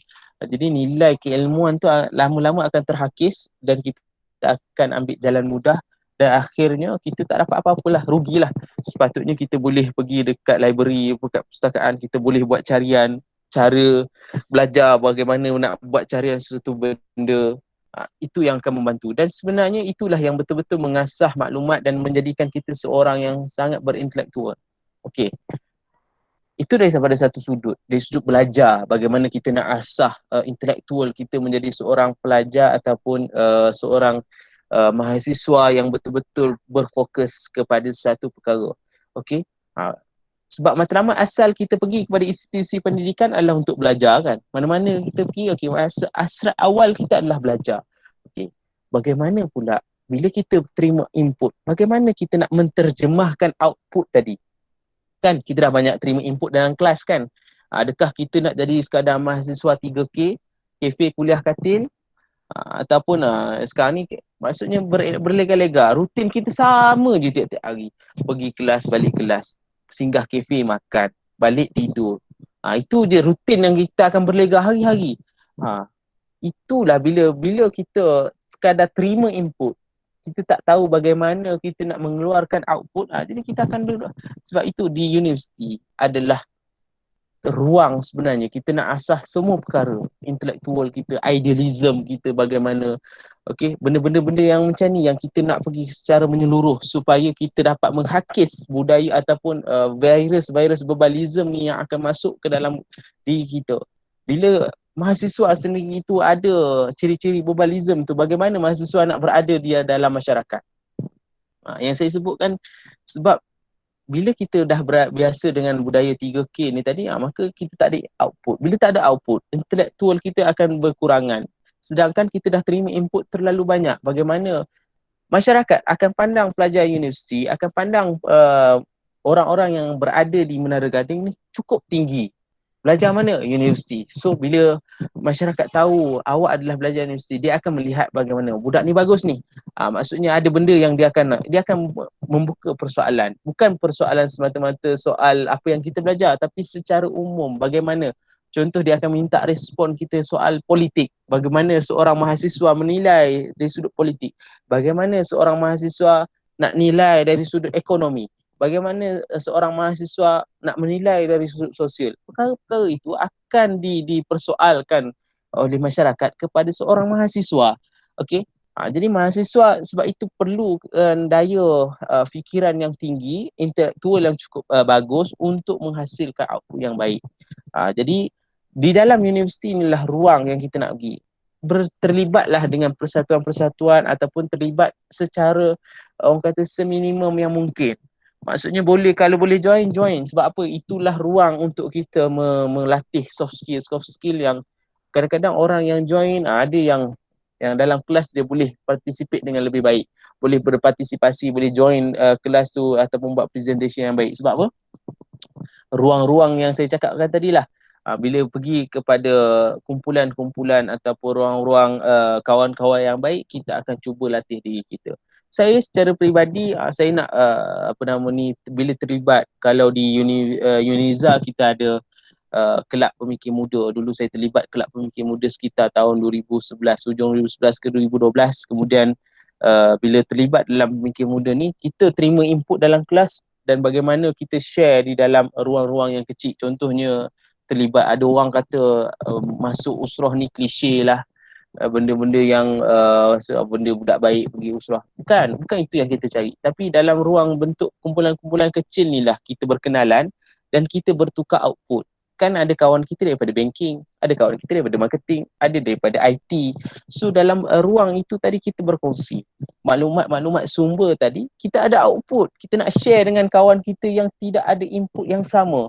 Kalau kawan-kawan dalam kelas kita share benda yang sama, pensyarah akan cerita benda yang sama, tapi bila pergi kepada kumpulan-kumpulan, macam-macam lah usaha daripada mana-mana pihak pun nak supaya orang suka dengan usrah. Usrah ni sebenarnya satu perbincangan je, supaya kita boleh share dengan kawan-kawan. Kita ada kawan-kawan selain daripada kawan kelas, kawan sebilik, kawan satu dorm dan sebagainya. Dorm tak ada lah kot dekat universiti, kawan sebilik. Jadi bila kita ada kawan yang ramai, kita share, kita dapat input yang berbeza, dan hasil output nanti lebih berkualiti. Sebab apa? Kita ada kawan daripada syariah, ada kawan daripada apa nama ni, banking. Jadi ilmu-ilmu tu yang mungkin kita tak dapat. Jadi bila ada kawan-kawan, kita boleh tanya. Weh, contohnya dekat luar kan, bila balik kepada masyarakat, okey, orang akan tanya tentang semua benda. Sebab mahasiswa ni, pemikiran masyarakat adalah bila kau masuk universiti, kau akan terdedah dengan semua perkara. Sedangkan memanglah secara hakikat ni bukan semua perkara pun kita tahu. Tapi pandangan masyarakat kita ni berada di tahap intelektual yang tinggi, berada di secara fikir yang tinggi, jadi dia boleh groom soalan untuk tanya macam-macam. Jadi bila kita mempunyai kawan yang ramai, kita berkongsi output yang banyak, jadi perkara tersebut sangat membantu kita. Ada kawan kita yang duduk dalam golongan usuluddin, okey, dia tahu apa dia. Ada yang duduk dalam apa nama ni, teknologi pemakanan, tahu bagaimana makanan tu diproses dan sebagainya. Walaupun tak relate sangat pun dengan apa yang kita belajar, tapi bila ada kawan, kita boleh bertanya. Kalau dulu kita ada duduk dalam satu usrah, kita ada orang yang belajar berkenaan dengan telinga, apa nama ni, ke pendengaran. Okey, bila ada masalah, okey, kita akan tanya pada dia, okey, dia jawab dan kita boleh jawab pada masyarakat. Sekarang ni mahasiswa jangan duduk dalam satu kelompok ataupun ruang yang sangat selesa, sebab dia tidak akan membantu intelektual kita untuk berkembang. Intelektual kita berkembang dengan kita hadiri kursus-kursus, ada program-program yang melibatkan perbincangan pemikiran. Pergi. Sebab itu saya nak kongsikan dengan adik-adik seketika tahun 2012. Waktu fenomena, waktu tu kita tak ada WhatsApp ni. WhatsApp ke, WeChat ke, Telegram ni, ruang-ruang platform ni kita tak ada. Yang ada waktu tu SMS. Zaman SMS 1 sen, 5 sen satu kali hantar. Baik. Jadi di Uniza, fenomena ketika itu adalah tentang forum-forum yang diadakan ataupun diskurs-diskurs yang diadakan, khusus-khusus diadakan di universiti waktu itu adalah berkenaan dengan cinta. Cinta dan cita-cita. Aku terima nikahnya. Itu adalah topik-topik yang berlega dalam masyarakat ataupun dalam mahasiswa Uniza. Kalaulah contohnya cinta dan cita-cita, full house. Dewan kuliah utama yang menampung 300 orang tu penuh. Bahkan melimpah sampai keluar. Nak seronoknya pergi, nak cerita pasal kahwin ni, ramai pergi. Okay. Kalau diskus-diskus yang melibatkan pemikiran, idealism, memang tak ada orang. Silap separuh bilik kuliah je. Tak percaya tanyalah abang-abang yang ada di universiti, itulah fenomena yang berlaku. Tapi bab cinta, cita-cita, kursus kahwin, full house. Kalau ada ruang lagi, kalau boleh nak sumbat-sumbat. Seronoknya nak dengar kan. Tapi apabila waktu itu kelab pemikir, kita cetuskan satu idea, asyik nak sebut pasal selangkah ke gerbang perkahwinan, selangkah ke alam percintaan. Jenuh lah. Sepatutnya sebagai satu mahasiswa yang berintelektual, bukan masuk universiti nak fikir kahwin je lepas universiti, bukan. Maksudnya dalam universiti ni kita nak asah pemikiran kita, kita nak kembangkan intelektual kita. Jadi waktu itu kita berbincang dengan kawan-kawan, apa yang kita kena buat. Asyik benda yang sama, tidak langsung memberi satu impak kepada mahasiswa yang kita rasakan mahasiswa ini perlu pergi kepada benda yang lebih luas. Akhirnya waktu itu kita nak kita nak pecah tradisi. Kita kata waktu tahun 2012 ni terkenal dengan apa? Waktu tu tak adalah viral-viral lagi sebab Facebook semua waktu itu sangat limited. Internet pun waktu tu pun limited. Jadi tak terbanyak terdedah dengan perkara-perkara yang viral-viral ni. Jadi waktu itu kita digembar-gemburkan oleh orang-orang barat mengatakan berlakunya 2012, kiamat 2012. Kalau ada yang adik-adik pernah tonton pun filem 2012 yang memberi gambaran kiamat menurut barat, ada. Kalau tak pernah tengok boleh buat carian, ada berkenaan dengan barat mengatakan berlakunya kiamat 2012. Alhamdulillah 2021 kita masih berada di sini. Kalau tak jumpalah. Mungkin kita akan buat Google Meet di ruang yang lain. Tapi bermaksud itu yang barat cetuskan. Jadi berbincang dengan kawan-kawan, apa kata kita ubah cara fikir mahasiswa ni, kita pergi kepada isu-isu yang lebih universal. Jadi kita buat satu forum, dipanggilkan Forum Konspirasi 2012 waktu itu. Forum konspirasi apa kan? Jadi maksudnya bila kita cetuskan begitu, kita expect macam mungkin penerimaan mahasiswa di peringkat awal mungkin berada di tahap yang rendah, mungkin tak ramai, tapi alhamdulillah takdirnya mungkin itu memberi satu impak. Akhirnya bila kita buat forum konspirasi itu, tak pernah forum-forum selain daripada forum cinta yang saya katakan tadi, forum-forum perkahwinan tadi, full house juga untuk forum konspirasi. Akhirnya waktu itulah bermula rentetan daripada forum konspirasi 2012 lah, adanya program-program yang lebih ke arah intelektual, banyak kupasan-kupasan melibatkan pemikiran supaya apa, mahasiswa lebih celik, mahasiswa lebih intelek apabila membuat suatu benda. Ni mahasiswa asyik nak bincang tentang kahwin, cinta. Nak bagi deep sikit, kita bagilah selangkah ke alam barzah. Yang tu mungkin lagi ramai tak datang kot. Aku baru masuk universiti nak cerita pasal mati pula, kata dia. Okey, bukan begitu maksudnya. Jadi perkara-perkara betul yang saya nak sebutkan, bagaimana mahasiswa melatih ataupun membuka ruang. Jadi adik-adik bila masuk ke alam universiti, cari kumpulan-kumpulan ni, okey. Kita akan bincang output kita sama-sama, benda yang dalam kelas kita akan bincang. Bila kita dah berbincang, okey, apa kata kita buat program ni bersama. Jadi benda-benda tu kita dah bincang, kita dah buat, dapat bahagian kita, pahala kita buat. Kemudian output tadi kita boleh share dengan kawan-kawan kita yang lain. Tak kisahlah awak terlibat dengan mana-mana perkumpulan pun, asalkan kumpulan itu membawa diri kita kepada yang lebih baik, silakan, teruskan. Tak ada masalah. Cuma jangan terlalu taksub ataupun terlalu orang kata gila persatuan sampai kelas tak masuk, pergi ke sana ke sini, akhirnya kita ketinggalan. Itu pun tak boleh juga. Bermaksud yang saya sebutkan, kita kena seimbangkan. Dah terlibat kan, sebab kita dah terima input, bagaimana pula kita nak bawa output tu adalah bagaimana kita terlibat dan bagaimana kita membatasi. Duduk universiti, kita kena ada jadual peribadi. Jadual kelas adalah jadual kelas, jadual peribadi kita. Waktu bila kita nak spend masa dengan kawan bilik kita, waktu bila kita nak spend masa dengan kawan rumah kita, waktu bila kita nak spend dengan persatuan, waktu bila kita, kelas tu bukan kita kena cari masa, kelas tu adalah kewajipan. Kelas adalah kewajipan. Yang jadual yang saya maksudkan, kita kena buat supaya kita ini melatih intelektual kita, supaya kita terlibat dengan perkara-perkara yang berada di sekeliling kita, adalah dengan kita buat jadual supaya kita susun, supaya kita tak abaikan. Barulah kita ni boleh betul-betul jadi mahasiswa yang betul-betul berkualiti, yang betul-betul melatih intelektual dan menangkis segala verbalism yang ada. Tidaklah seperti rutin. Sampai je hari yang sepatutnya, contohnya Jumaat, Sabtu di Terengganu cuti, itu kita habiskan masa sekadar tidur sahaja. Hari kelas kena bangun awal kan, hari cuti kita hentam untuk tidur daripada pagi sampai tengah hari. Ataupun bulan puasa dari pagi sampai maghrib. Tahu-tahu bagus buka puasa. Jadi perkara-perkara tu yang kadang-kadang kita gelak, tapi hakikatnya benda itulah yang berlaku dalam mahasiswa. Sebab dia tidak berkembang. Sedangkan kalau dalam bulan Ramadan kita nak latih, dah ada input banyak, kita dah jadi manusia mahasiswa yang berintelek, kita pergi pula dalam masyarakat. Kalau di KPM Terengganu ataupun Kelab Pemikir, kita akan buat edaran bantuan, kempen sekampit beras dan sebagainya. Kita pergi berjumpa dengan masyarakat. Tapi bukanlah sekadar-kadar, memanglah kita dari sudut mahasiswa bukan ada duit. Mahasiswa bukan orang yang ada duit. Walaupun yang kita ada adalah kita terima duit PTPTN. Bukan PTPTN. Okey. PTPTN. Kemudian kita ada duit daripada mak ayah. Jadi kita bukan ada duit sendiri. Duit yang kita terima tu bukan untuk kita belanja sukati. Duit tu adalah untuk kita survive di universiti. Jadi apa yang saya nak katakan, mungkin bila terlibat dengan kawan-kawan yang ada dalam kelompok komuniti yang orang kata beri satu output yang baik. Jadi kita akan terlibat dengan mereka. Contoh kita buat serahan bantuan serampit beras contohnya, kita ada kawan-kawan yang dia cari dana.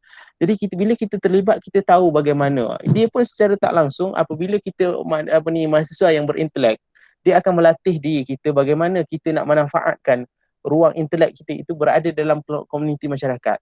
Jadi mesti ada sesuatu yang kita kena bawa. Mesti ada sesuatu yang kita kena cari. Jadi bila kita terlibat secara tak langsung, kita berada dalam komuniti masyarakat, kita akan lihat realiti masyarakat sekarang. Kejumudan, maknanya kebejatan yang ada dalam masyarakat kita, bagaimana kita ini mahasiswa yang memberi misi pencerahan kepada masyarakat. Maksudnya kalau kita tengok sekarang orang akan bagi bantuan buat edaran, ada orang-orang politik dia tak pergi secara personal. Dia akan bagi buat satu majlis besar-besar, lepas tu berjangkit satu COVID, semua kena COVID tentunya. Maksudnya buat satu majlis, buat serahan, nak bagi tahu bahawa dia menjalankan tugas. Adakah mahasiswa nak buat sebegitu? Tidak. Mahasiswa sepatutnya kita bawa beras dan kita ada mesej. Nak bantu orang susah, bantu orang susah. Bagaimana kita berdepani dengan mereka? Bagaimana kita mengurus emosi kita dan mengurus emosi orang yang menerima? Jadi perkara-perkara tersebut yang bila kita pergi kepada mereka, dia akan sedikit sebanyak akan membantu kita menganalisis data yang kita terima. Okey?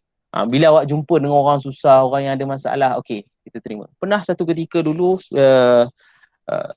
kalau pergi ke satu tempat, saya bawa bantuan, memang saya tahu orang tu susah. Dia seorang janda dan menjaga beberapa orang anak lah.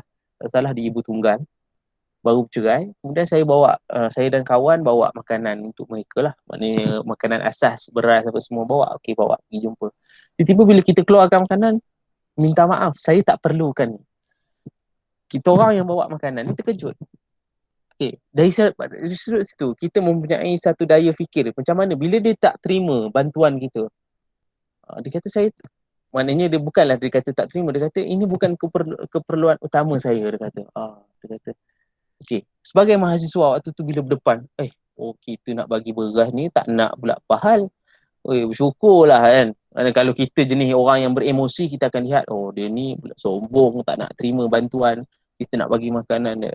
Konon dia boleh beli kan. Tak ada. Tapi waktu itu, apabila kita dah terlatih dengan input yang banyak, kita share dengan macam-macam benda, kemudian kita belajar untuk bagaimana mendepani cabaran dan masalah yang dilalui oleh seseorang. Jadi kita akan berdepan. Sebenarnya apa yang puan nak? Apa yang puan nak? Saya begini, saya ada masalah gini, ada anak buah saya sekarang ni, anak luar nikah yang duduk bersama dengan saya. Jadi kita berdepan dengan situasi sekarang. Masyarakat sekarang ni dia tak tahu nak buat apa. Lepas tu dia kata JKM nak ambil anak luar nikah tadi tu nak bawa ke JKM. Dia dah tak tahu nak buat apa dan bagaimana dia nak berdepani hidup bila masalah itu berlaku. Jadi kita sebagai mahasiswa yang ada, yang berintelek, yang betul-betul lah terima macam-macam, kita yang perlu nasihatkan begini-begini. Kita carikan maklumat bagaimana nak berurusan dengan jabatan kebajikan, bagaimana nak tempatkan perempuan-perempuan yang telanjur untuk diuruskan dengan baik dan sebagainya. Jadi bila kita dah biasa dengan situasi begitu, jadi kita akan hasilkan output yang berkualiti. Jadi kita akan cari dan kita akan bagi satu solution. Secara kesimpulan, orang yang berintelek, dia akan terima masalah, input dia masalah, output dia adalah solution. Orang yang ada intellectualism, apabila dia terima masalah, output dia solution. Terima masalah, solution. Bukan tambah masalah yang saya sebutkan. Jadi nak kena ingat, mahasiswa yang dah bersedia nak masuk ke dalam alam kampus, kena latih cara fikir kita. Terima input, output dia mesti solution. Bukan kita masih lagi fikir akhirnya tak tidur malam, tidur tak lena, makan tak kenyang, mandi tak basah. Tak tahulah mandi tak basah tu macam mana. Tapi maksudnya adalah perkara-perkara itu yang menghantui diri kita sampaikan kita tak mampu untuk memberikan satu solusi yang baik. Jadi bila mahasiswa ataupun orang yang dah terima banyak input, daripada sekolah lagi sebenarnya kita melatih diri kita untuk menerima input intelektual ni. Daripada sekolah lagi. Tapi yang bezanya di sekolah, kita diberikan perhatian, diberikan maklumat dan sebagainya. Bila di kampus, di universiti, kita akan explore maklumat tersebut. Bila kita explore, banyaklah yang kita bertemu dan kita akan lebih menyeluruh. Mungkin lebih banyak benda yang kita terima. Di sekolah mungkin kita kalau matematik kita akan belajar tentang matematik. Kita sains benda tu. Tapi bila di alam universiti bila dia akan berkait dengan realiti kehidupan. Kita akan berkait dengan soft skill yang kita nak kena latih. Potential yang ada dalam diri kita di universiti lah. Waktu di universiti lah kita nak kena tonjolkan. Tonjol bukan bermaksud kita nak katakan kita bagus, tidak. Tapi kita nak melatih diri kita. Persediaan untuk alam pekerjaan dan persediaan untuk kita sendiri. Sebab apabila kita di alam universiti kita tak menggunakan daya fikir yang baik, maka maklumat yang kita proses itu akan menghasilkan maklumat yang tidak berkualiti. Bila maklumat tidak berkualiti, akan hasillah output akhirnya jadi mahasiswa yang malas, mahasiswa 3K yang semata-mata kuliah katil kafe, mahasiswa yang sekadar orang kata sekadar mahasiswa yang terima ilmu sama seperti sekolah, tidak ada perubahan. Sebab itulah bila pergi ke alam pekerjaan jadi orang yang tak tahu bercakap, tak boleh terima maklumat, jadi orang yang lurus bendul macam kisah Pak Pandey tadi. Bila jadi orang yang lurus bendul ni lah yang dipanggil satu benda yang kepandiran. Dia buat pandai. Kadang-kadang dia terima maklumat, dia rasa dia buat tu betul, dia buat. Jadi benda itulah yang akhirnya menyebabkan berbalism ni akan terus tersebar dan menjadikan masyarakat kita pun akan terjerumus sama. Sedangkan kita adalah manusia, mahasiswa yang akan membawa pencerahan kepada masyarakat. Kita terima input di universiti, kita terima input pada rakan-rakan mahasiswa. Kita keluar kepada masyarakat, bila kita keluar pada masyarakat, kita dah pergi kepada satu tempat untuk kita berikan output kita biarlah yang berkualiti. Kita terima input yang betul-betul masyarakat akan tanya macam-macam, okey. Jadi kita dah bersedia. Sebab bila kita berada di universiti, semua tempat kita dah betul-betul orang kata kita memproses dengan baik dan output yang cantik. Okey. Jadi dari sudut intelektual vs verbalism ni yang saya nak highlightkan, bagaimana kita membina intelek kita, gaya fikir kita sebagai seorang mahasiswa, sebagai seorang pelajar, sebagai seorang anak, sebagai seorang yang kakak, adik dan sebagainya, itu mempengaruhi keseluruhannya. Jadi nak bina intelektual yang baik, maka yang tadilah hindarkanlah segala ciri-ciri bebal dalam diri kita. Kalau adalah ciri-ciri yang saya senarai tadi tergolong dalam golongan kita, maka kita kena betul-betul orang kata betul-betul hakis ciri tersebut dan kita menggantikan dengan intelektual yang lebih baik. Last, nampak macam orang dah pegang mic tu nanti sekarang marah pula saya ambil lebih masa. Tapi last, cara kita menilai, cara kita melihat, saya nak sebutkan cara kita melihat. Yang pertama, carilah kebenaran. Jangan sekadar cari kecantikan. Okay? Apa maksud saya? Kadang-kadang, saya datangkan satu contoh. Kita beli barang. Kadang-kadang kita terpersona dengan cantiknya barang tersebut tanpa mengetahui keburukan yang ada dalam barang tersebut. Bila kita tengok cantik, bawa balik dalam rupanya barang rosak. Jadi kita akan kecewa. Sebab itulah cari kebenaran dulu, kecantikan akan ikut. Kalau cari kecantikan dulu, kebenaran belum tentu akan ikut. Jadi sebab itu carilah sesuatu benda yang betul-betul hak, yang betul-betul kita nampak jelas kecantikan itu. Sebab itulah pentingnya intelektual. Bila kita menganalisis sesuatu benda, kita cari benda yang lebih baik, barulah benda yang lebih baik akan ikut. Macam saya cakap tadi, tengok benda yang betul-betul benar, benda betul-betul yang bila kita terima maklumat itu betul-betul sahih, barulah kecantikan benda itu akan orang kata kecantikan itu akan menutup kebenaran itu akan menutup segala benda yang rosak. Jadi adik-adik peringkat menara, saya harapkan ini adalah ruang yang baik terlibat dalam webinar. Menara Gading ini adalah satu ruang diperkenalkan dengan term-term yang baru, istilah-istilah yang baru yang mungkin tak jumpa waktu alam sekolahan. Boleh nanti. Ini yang saya sekadar kongsi ni, sekadar kongsi. Nanti boleh cari lagi intellectual dan verbalism ni cukup panjang. Kalau nak cerita saya Husin Alatas ni memang tak habis. Dia punya buku mungkin dah tak banyak muka surat, tapi dia punya penghuraian, dia punya pemikiran tu banyak benda yang kita nak kupas. Sebab itulah orang yang intelek ni, dia punya satu perkataan tu kita boleh kupas dengan begitu banyak. Sebab apa?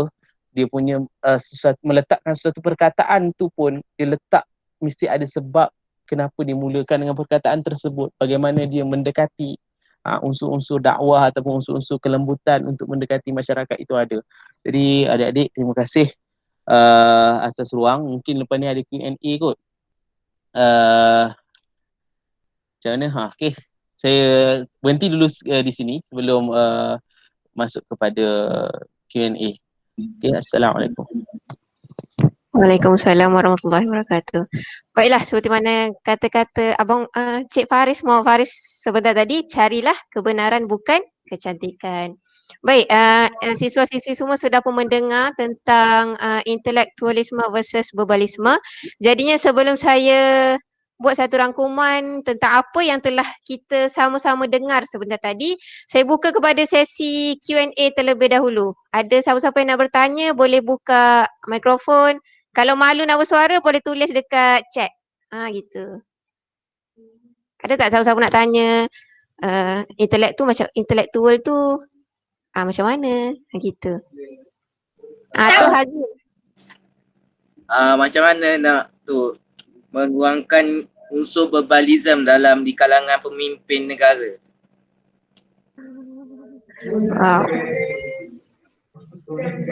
Bagus-bagus. Okay, dipersilakan Encik Faris untuk menjawab bagaimana untuk mengurangkan unsur verbalism dalam pemimpin negara. Wow. Lain macam soalan tu. Ini boleh kena saman ni. Kalau salah jawab. Okay, baik. Sekarang ni kita tak mampu dah kalau mereka ni buat satu, sebab bila dalam kepimpinan negara mereka telah dilantik, mereka telah menjalankan tanggungjawab dari sudut verbalism yang mereka hasilkan.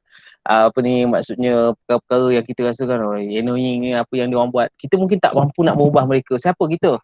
Kita di bawah ni kalau kita bersuara mungkin kena tangkap, kena saman dan sebagainya. Apa yang kita boleh buat? Kita bersedia untuk menyiapkan diri kita sebagai dan menyiapkan masyarakat supaya orang yang akan dilantik memberi satu pencerahan bahawa orang yang akan dilantik nanti menjadi pemimpin negara bukan di kalangan orang yang tergolong dalam golongan verbalism.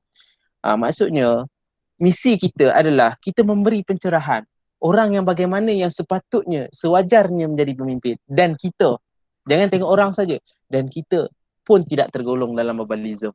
Jadi perkara pertama untuk kita menangkis ataupun menghapuskan budaya ataupun virus verbalism yang ada dalam kalangan pemimpin negara, kita haraplah, kita doa kepada Allah SWT mudah-mudahan virus verbalism ni tidak terus tersebar seperti yang kita tengok macam-macam lah sekarang. Sebab cara fikir orang politik dia ada cara fikir. Kalau orang itu daripada orang yang intelek, daripada orang yang betul-betul intelek, bila dia masuk dalam kancah politik, dia akan jadi orang yang politik dan dia akan berkualiti. Contoh, saya ambil di sudut institusi pendidikan dulu. Saya tak berpihak kepada mana-mana politik. Cuma saya nak sebutkan ketika Dr. Mazli Malik memegang tampuk pendidikan negara. Kalau kita ada asas 3M, mengira, membaca dan juga menulis. Itu 3M asas kepada pendidikan daripada sejak dahulu lagi. Apabila masuk Dr. Mazli Malik, orang yang ada intelek, masuk ke dalam politik, dia menambahkan satu lagi M, iaitu manusiawi. Kenapa? Sebab dia melihat kepada rasional. Selain daripada 3 perkara yang kita kena kuasai, manusiawi ni ada rasa ihsan pada orang, ada budaya. Itu budaya politik yang maksudnya yang menangkis verbalism itu dalam kalangan pemimpin masyarakat. Jadi sebab itu mahasiswa kita kena beri pencerahan kepada masyarakat bahawa kita kena lantik orang yang betul. Mungkin kita tak mampu nak pergi tegur kan. Siapa yang tanya tadi, Hazim takkan nak pergi jumpa dengan pemimpin negara. Apa bebal sangat ayat kau ni? Contoh, kita tak mampu nak buat dengan kuasa dan sebagainya. Mungkin akan merisikokan dan mudaratnya lebih pada kita. Tapi bagaimana kita adalah memberi pencerahan kepada masyarakat, memilih pemimpin yang betul, dan kita secara peribadi kita menunjukkan bahawa kita ni bukan tergolong dalam verbalism. Jadi perkara-perkara tersebut daripada peringkat awal, dia mungkin nak ambil masa, tempoh dia agak panjang sebab bukan mudah. Okey. Jadi persediaan kita yang sebegitulah yang kita kena buat. Mungkin kita tak mampu untuk buat secara teguran secara direct, tapi itulah yang kita mampu buat, misi-misi pencerahan. Maksudnya bila ada idea-idea yang diminta kadang-kadang kan pemimpin-pemimpin negara buat, okey, siapa boleh hantar email untuk kemukakan idea. Kita boleh cuba, walaupun didengar tak didengar, paling kurang ada usaha kita untuk memberikan penjernihan kepada institusi kepimpinan negara kita. Okey, insya-Allah yang penting teruskan berdoa supaya kita dalam naungan Allah lagi, negara kita mendapat barakah, jadi baldatun thayyibatun wa rabbun ghafur, insya-Allah. Terima kasih Hazim, soalan yang baik. Jauh cita-cita nak pergi kepada negara ni. Jadi mudah-mudahan kita terus dengan soalan seterusnya.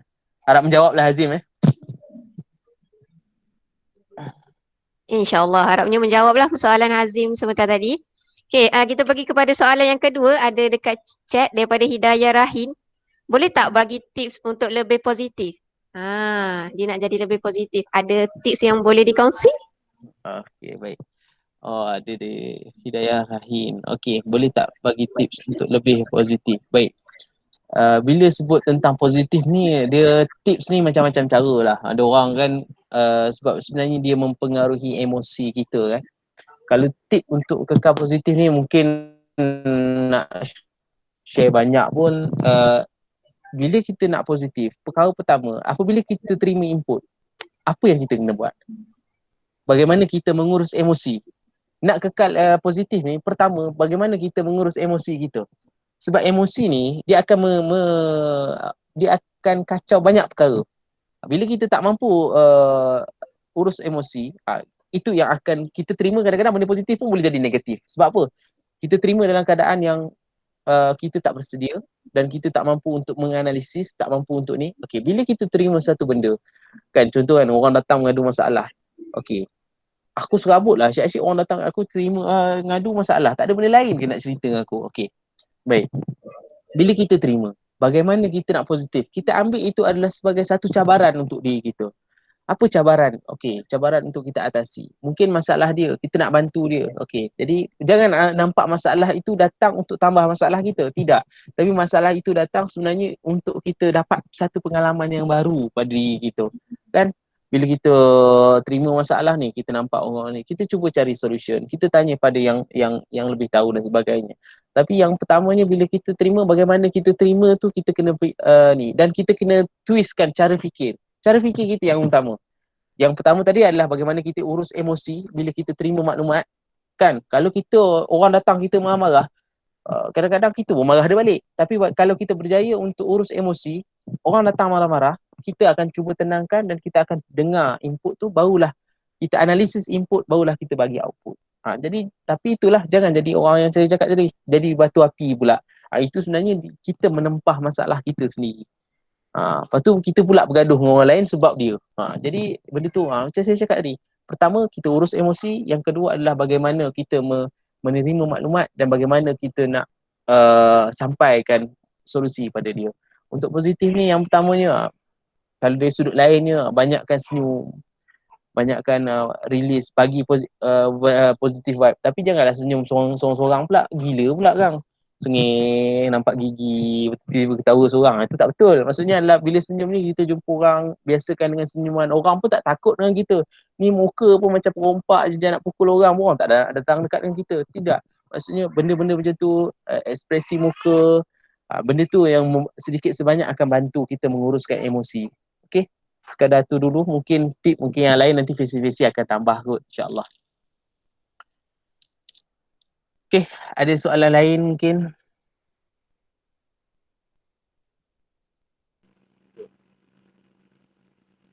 Soalan lagi? Ada. Kita mahasiswa dah dicerahkan dengan negara berada di era industri 4.0, iaitu era digital. Jadi ada tak cara untuk mengurangkan unsur berbalism pada era digital? Kerana masyarakat mudah terpengaruh dengan unsur tersebut melalui sosial media seperti TikTok dan YouTube. Okey, baik Hazim. Soalan Hazim ni betul-betul dari sudut berbalism dalam kalangan apa ni, pengaruh daripada media sosial. Okey, baik. Sebab tu saya cakap tadi, misi pencerahan adalah misi kita. Bagaimana kita menyampaikan maklumat pada kawan-kawan, pada masyarakat supaya diberi kesedaran. Okay? Kesedaran ni, kita beri kesedaran dan kita nak supaya kesedaran ni melalui tindakan. Sebab kita tahu, sekarang ni industri revolusi 4.0 dan kita sedang melalui dengan webinar secara atas talian, kelas atas talian, segala-galanya atas talian, mesyuarat atas talian, bertemu, kadang interview pun atas talian sekarang ni. Jadi apa yang kita nak adalah pengaruh media sosial ni sekarang ni sangat kuat. Sebab itulah kalau kita tengok isu viral, tak sampai berapa minit pun orang dah tahu. Okay, banyaklah isu-isu. Okay, jadi mahasiswa, kalau ikutkan saya,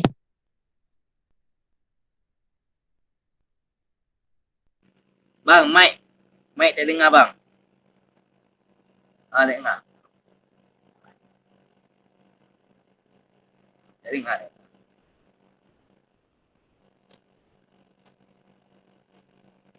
Tak dengar bang.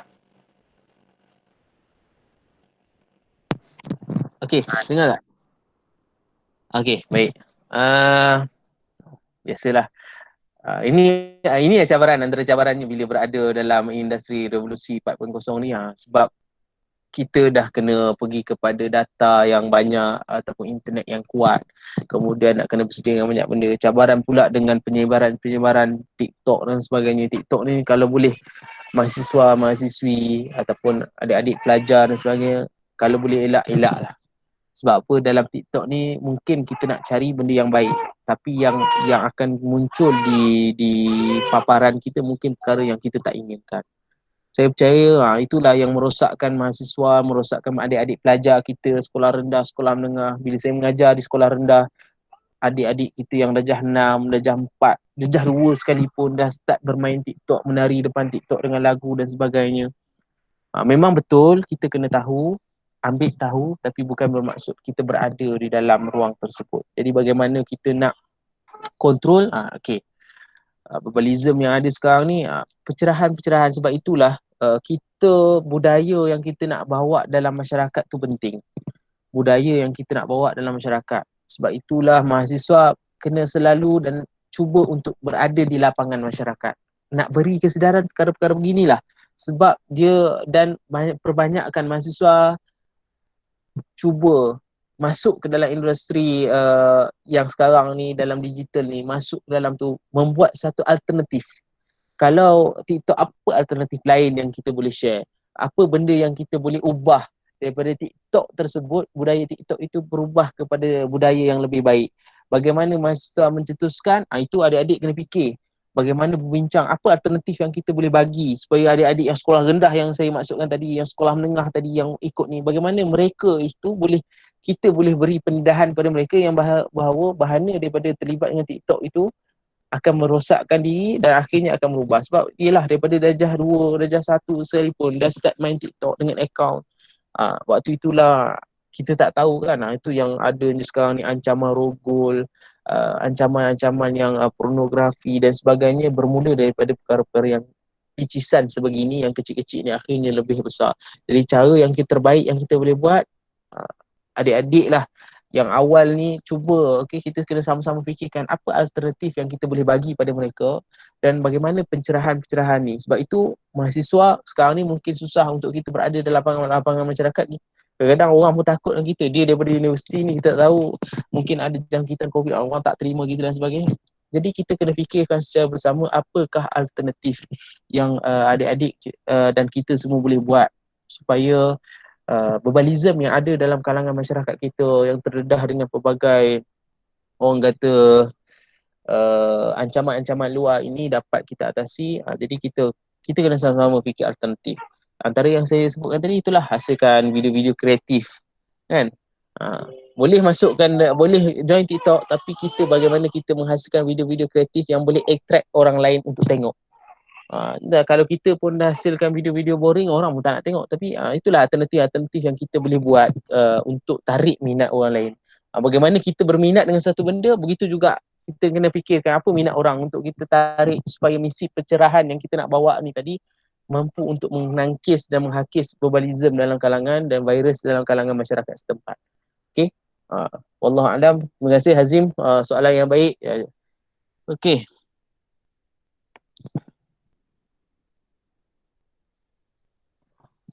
Okey, ada Haikal J ni saya nampak soalan bagaimana kita nak atasi pemikiran some of pembebal yang kata buat apa sambung belajar lastly tiada hasil juga, ramai juga yang graduate tapi tak dapat kerja. Okay, tak ada sijil tinggi pun boleh berjaya, sampai yang pemikiran tu buat kita banyak jadi negatif daripada Zim untuk terus sambung belajar.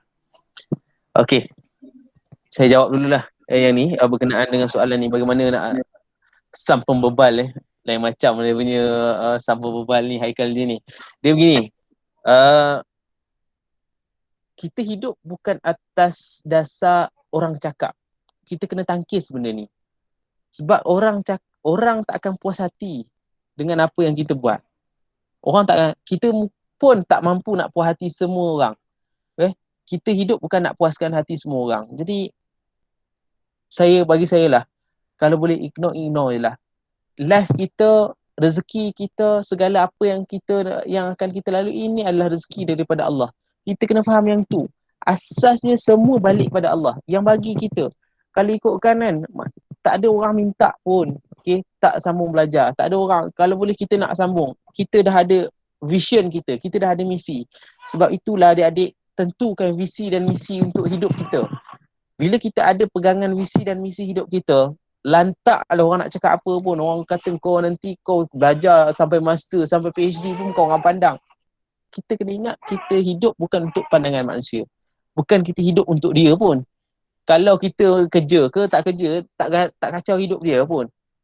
Yang penting adalah survival kita. Sebab itu kita kena yakin, doa banyak-banyak pada Allah SWT, bahawa biarlah kita nanti Allah takdirkan rezeki yang baik, jodoh yang baik, semua adalah ketentuan Allah.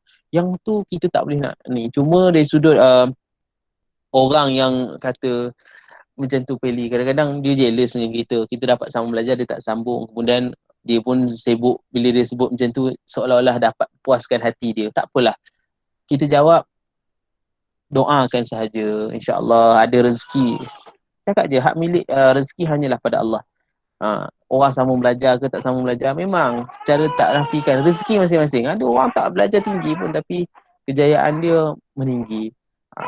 Awak kena ingat, adik-adik kena ingat, susah tak mestinya tak bahagia. Senang pun tak jamin bahagia. Ada orang banyak duit, okay, rumah besar, kereta besar, isteri besar, anak besar, tapi hakikatnya tak bahagia pun. Sebab apa? Tidak ada ketenangan yang Allah bagi pada dia. Tapi ada orang susah, kerja security guard, tapi anak 10 orang, kereta kecil, orang ada motor tapi bahagia. Sebab apa? Itulah rezeki yang Allah bagi. Jadi kita belajar tinggi, selagi ada kemampuan, selagi ada ruang, silakan, tak ada masalah. Jangan fikir sangat apa orang cakap. Cuma cakap, kalau orang jawab je, insya-Allah rezeki daripada Allah. Jangan balas dengan emosi. Bila awak balas dengan emosi, dia akan jadi lagi negatif. Bila awak balas dengan emosi, awak share negatif dengan dia akan balik pada negatif pada awak dan akhirnya kita yang down. Jadi jawab je, insya-Allah rezeki daripada Allah. Dia nak cakap apa, biarkan saja, insya-Allah. Okay, Haikal J, kemudian Aida Balkis nak tanya, dalam menepani suasana belajar secara maya ni kan, cabaran pun banyak mencabar. Apa langkah yang perlu diambil untuk kekal istiqamah dalam jalan menuntut ilmu itu? Okey, baik. Dalam menepani suasana belajar secara maya ni, okey, memang saya ada adik yang masih 3 orang berada di dalam universiti. Seorang masih lagi di Uniza, 2 orang di UAE. Yang akhir sekali tu yang baru masuk asasi, dia pun sebut, dia kata susah nak belajar dalam online ni. Sebab memang secara cabarannya, kalau tanya kakak-kakak yang ada pun, abang-abang yang ada dalam menjadi facilitator ni pun, cabaran mereka pun cukup hebat berada dalam tu. Tapi usaha kita macam saya cakap tadi, yang pertama, adab dan etika seorang penuntut ilmu jaga. Sebab barakah ada dalam tu. Ada orang dia dapat pengetahuan tapi dia tak faham. Sebab faham ini hak milik Allah Ta'ala. Ada orang tahu tapi dia tak faham. Jadi bagaimana nak apa tu? Jagalah barakah ni. Cara duduk, kemudian cara kita berinteraksi, bagaimana kita nak berdepan dengan masyarakat dalam Google Meet dan sebagainya. Itu yang kita nak kena betul-betul. Nak kekal istiqamah tu asasnya adab, soal adab. Sebab dekat dalam kelas, mungkin pensyarah boleh tegur secara direct adab awak. Tapi bila berada di luar daripada kelas ataupun berada di rumah masing-masing, macam saya cakap tadi lah, ada orang dia tutup kamera, dia boleh berguling, dia boleh melompat, dia boleh joget ke apa, lantak dia. Jadi adab-adab itu tidak terjaga. Jadi asas yang kita nak kena tahu dan asas yang kita nak kena betul-betul faham, adab yang kita berada bila menuntut ilmu ni, bersedia pen, pensel, kena istiqomah, kena pesan pada diri kita. Minta motivasi pada abang-abang dan kakak-kakak Fesi dan mungkin abang-abang kakak yang dah habis belajar, pada ibu ayah. Cabaran dia cukup hebat. Saya yakin bila berada, saya secara peribadi bila PDPR dengan anak-anak ataupun dengan murid-murid di sekolah pun itu juga cabaran. Bila kita berada di hadapan komputer kita, sebenarnya kita nak tegur secara direct, nak bersoal jawab pun kadang-kadang agak susah. Dan apa secara asasnya itu agak sukar. Tapi itulah itulah yang saya cakap tadi, kita cuba sebaik mungkin. Sebenarnya kita dah bergerak ke satu fasa yang mana kelas online ni sebenarnya akan terus berjalan. Okay, sampai sebab bila kita masuk kepada industri revolusi keempat ni, dia akan terus berjalan merentasi masa. Sebab dia dah mula, jadi kita nak tak nak, kita kena biasakan, kita kena bagi motivasi pada diri kita. Tu saya cakap secara peribadi, pergilah bertemu dengan orang-orang yang pernah melalui, cuba untuk dapatkan sesuatu supaya kita tidak tertinggal dari sudut pembelajaran, budaya dan sebagainya. Itu je lah yang saya mampu jawab, sebab saya pun nak cerita banyak pun saya tak melalui proses pembelajaran secara online sebagai orang student. Mungkin ada orang, yelah mungkin secara penjelasan secara ilmiah kita boleh terangkan, tapi dari sudut jalan kira kan, matematik, admat tu agak sukar lah. Tapi insyaAllah yang penting kita cuba biasakan, cuba melazimi, dan ruang ini sebenarnya ada kelebihan dan kelemahan. Kita manfaatkan kelebihan yang ada, insyaAllah. Okay, baik. Ada lagi soalan ni? Boleh tak bagi cara untuk menerapkan konsep ilmu, lagi-lagi pemula untuk memulakan langkah budaya membaca dalam jana intelektual? Boleh tak bagi cara-cara mudah untuk menerapkan konsep ilmu? Baik. Saya teringat kata-kata saudara Fazril. Sekarang ni dia merupakan Setiausaha Agung ABIM peringkat pusat. Dia antara orang yang dikira student yang cemerlang di UIE. Dia antara orang yang menukar kos daripada, saya tak ingat, tapi dia menukar kos, tapi akhirnya dia boleh catch up dengan pembelajaran ni, walaupun dia dah lewat dalam 2 tahun ke setahun macam tu, tapi bila dia tukar kos, dia boleh catch up balik dengan apa yang dia belajar. Apa yang dia sebut, kita ni kena biasakan benda yang orang tak biasa. Contoh, ada orang dia suka buat kerja last minute, esok nak hantar assignment, hari ni baru pergi library untuk buat assignment.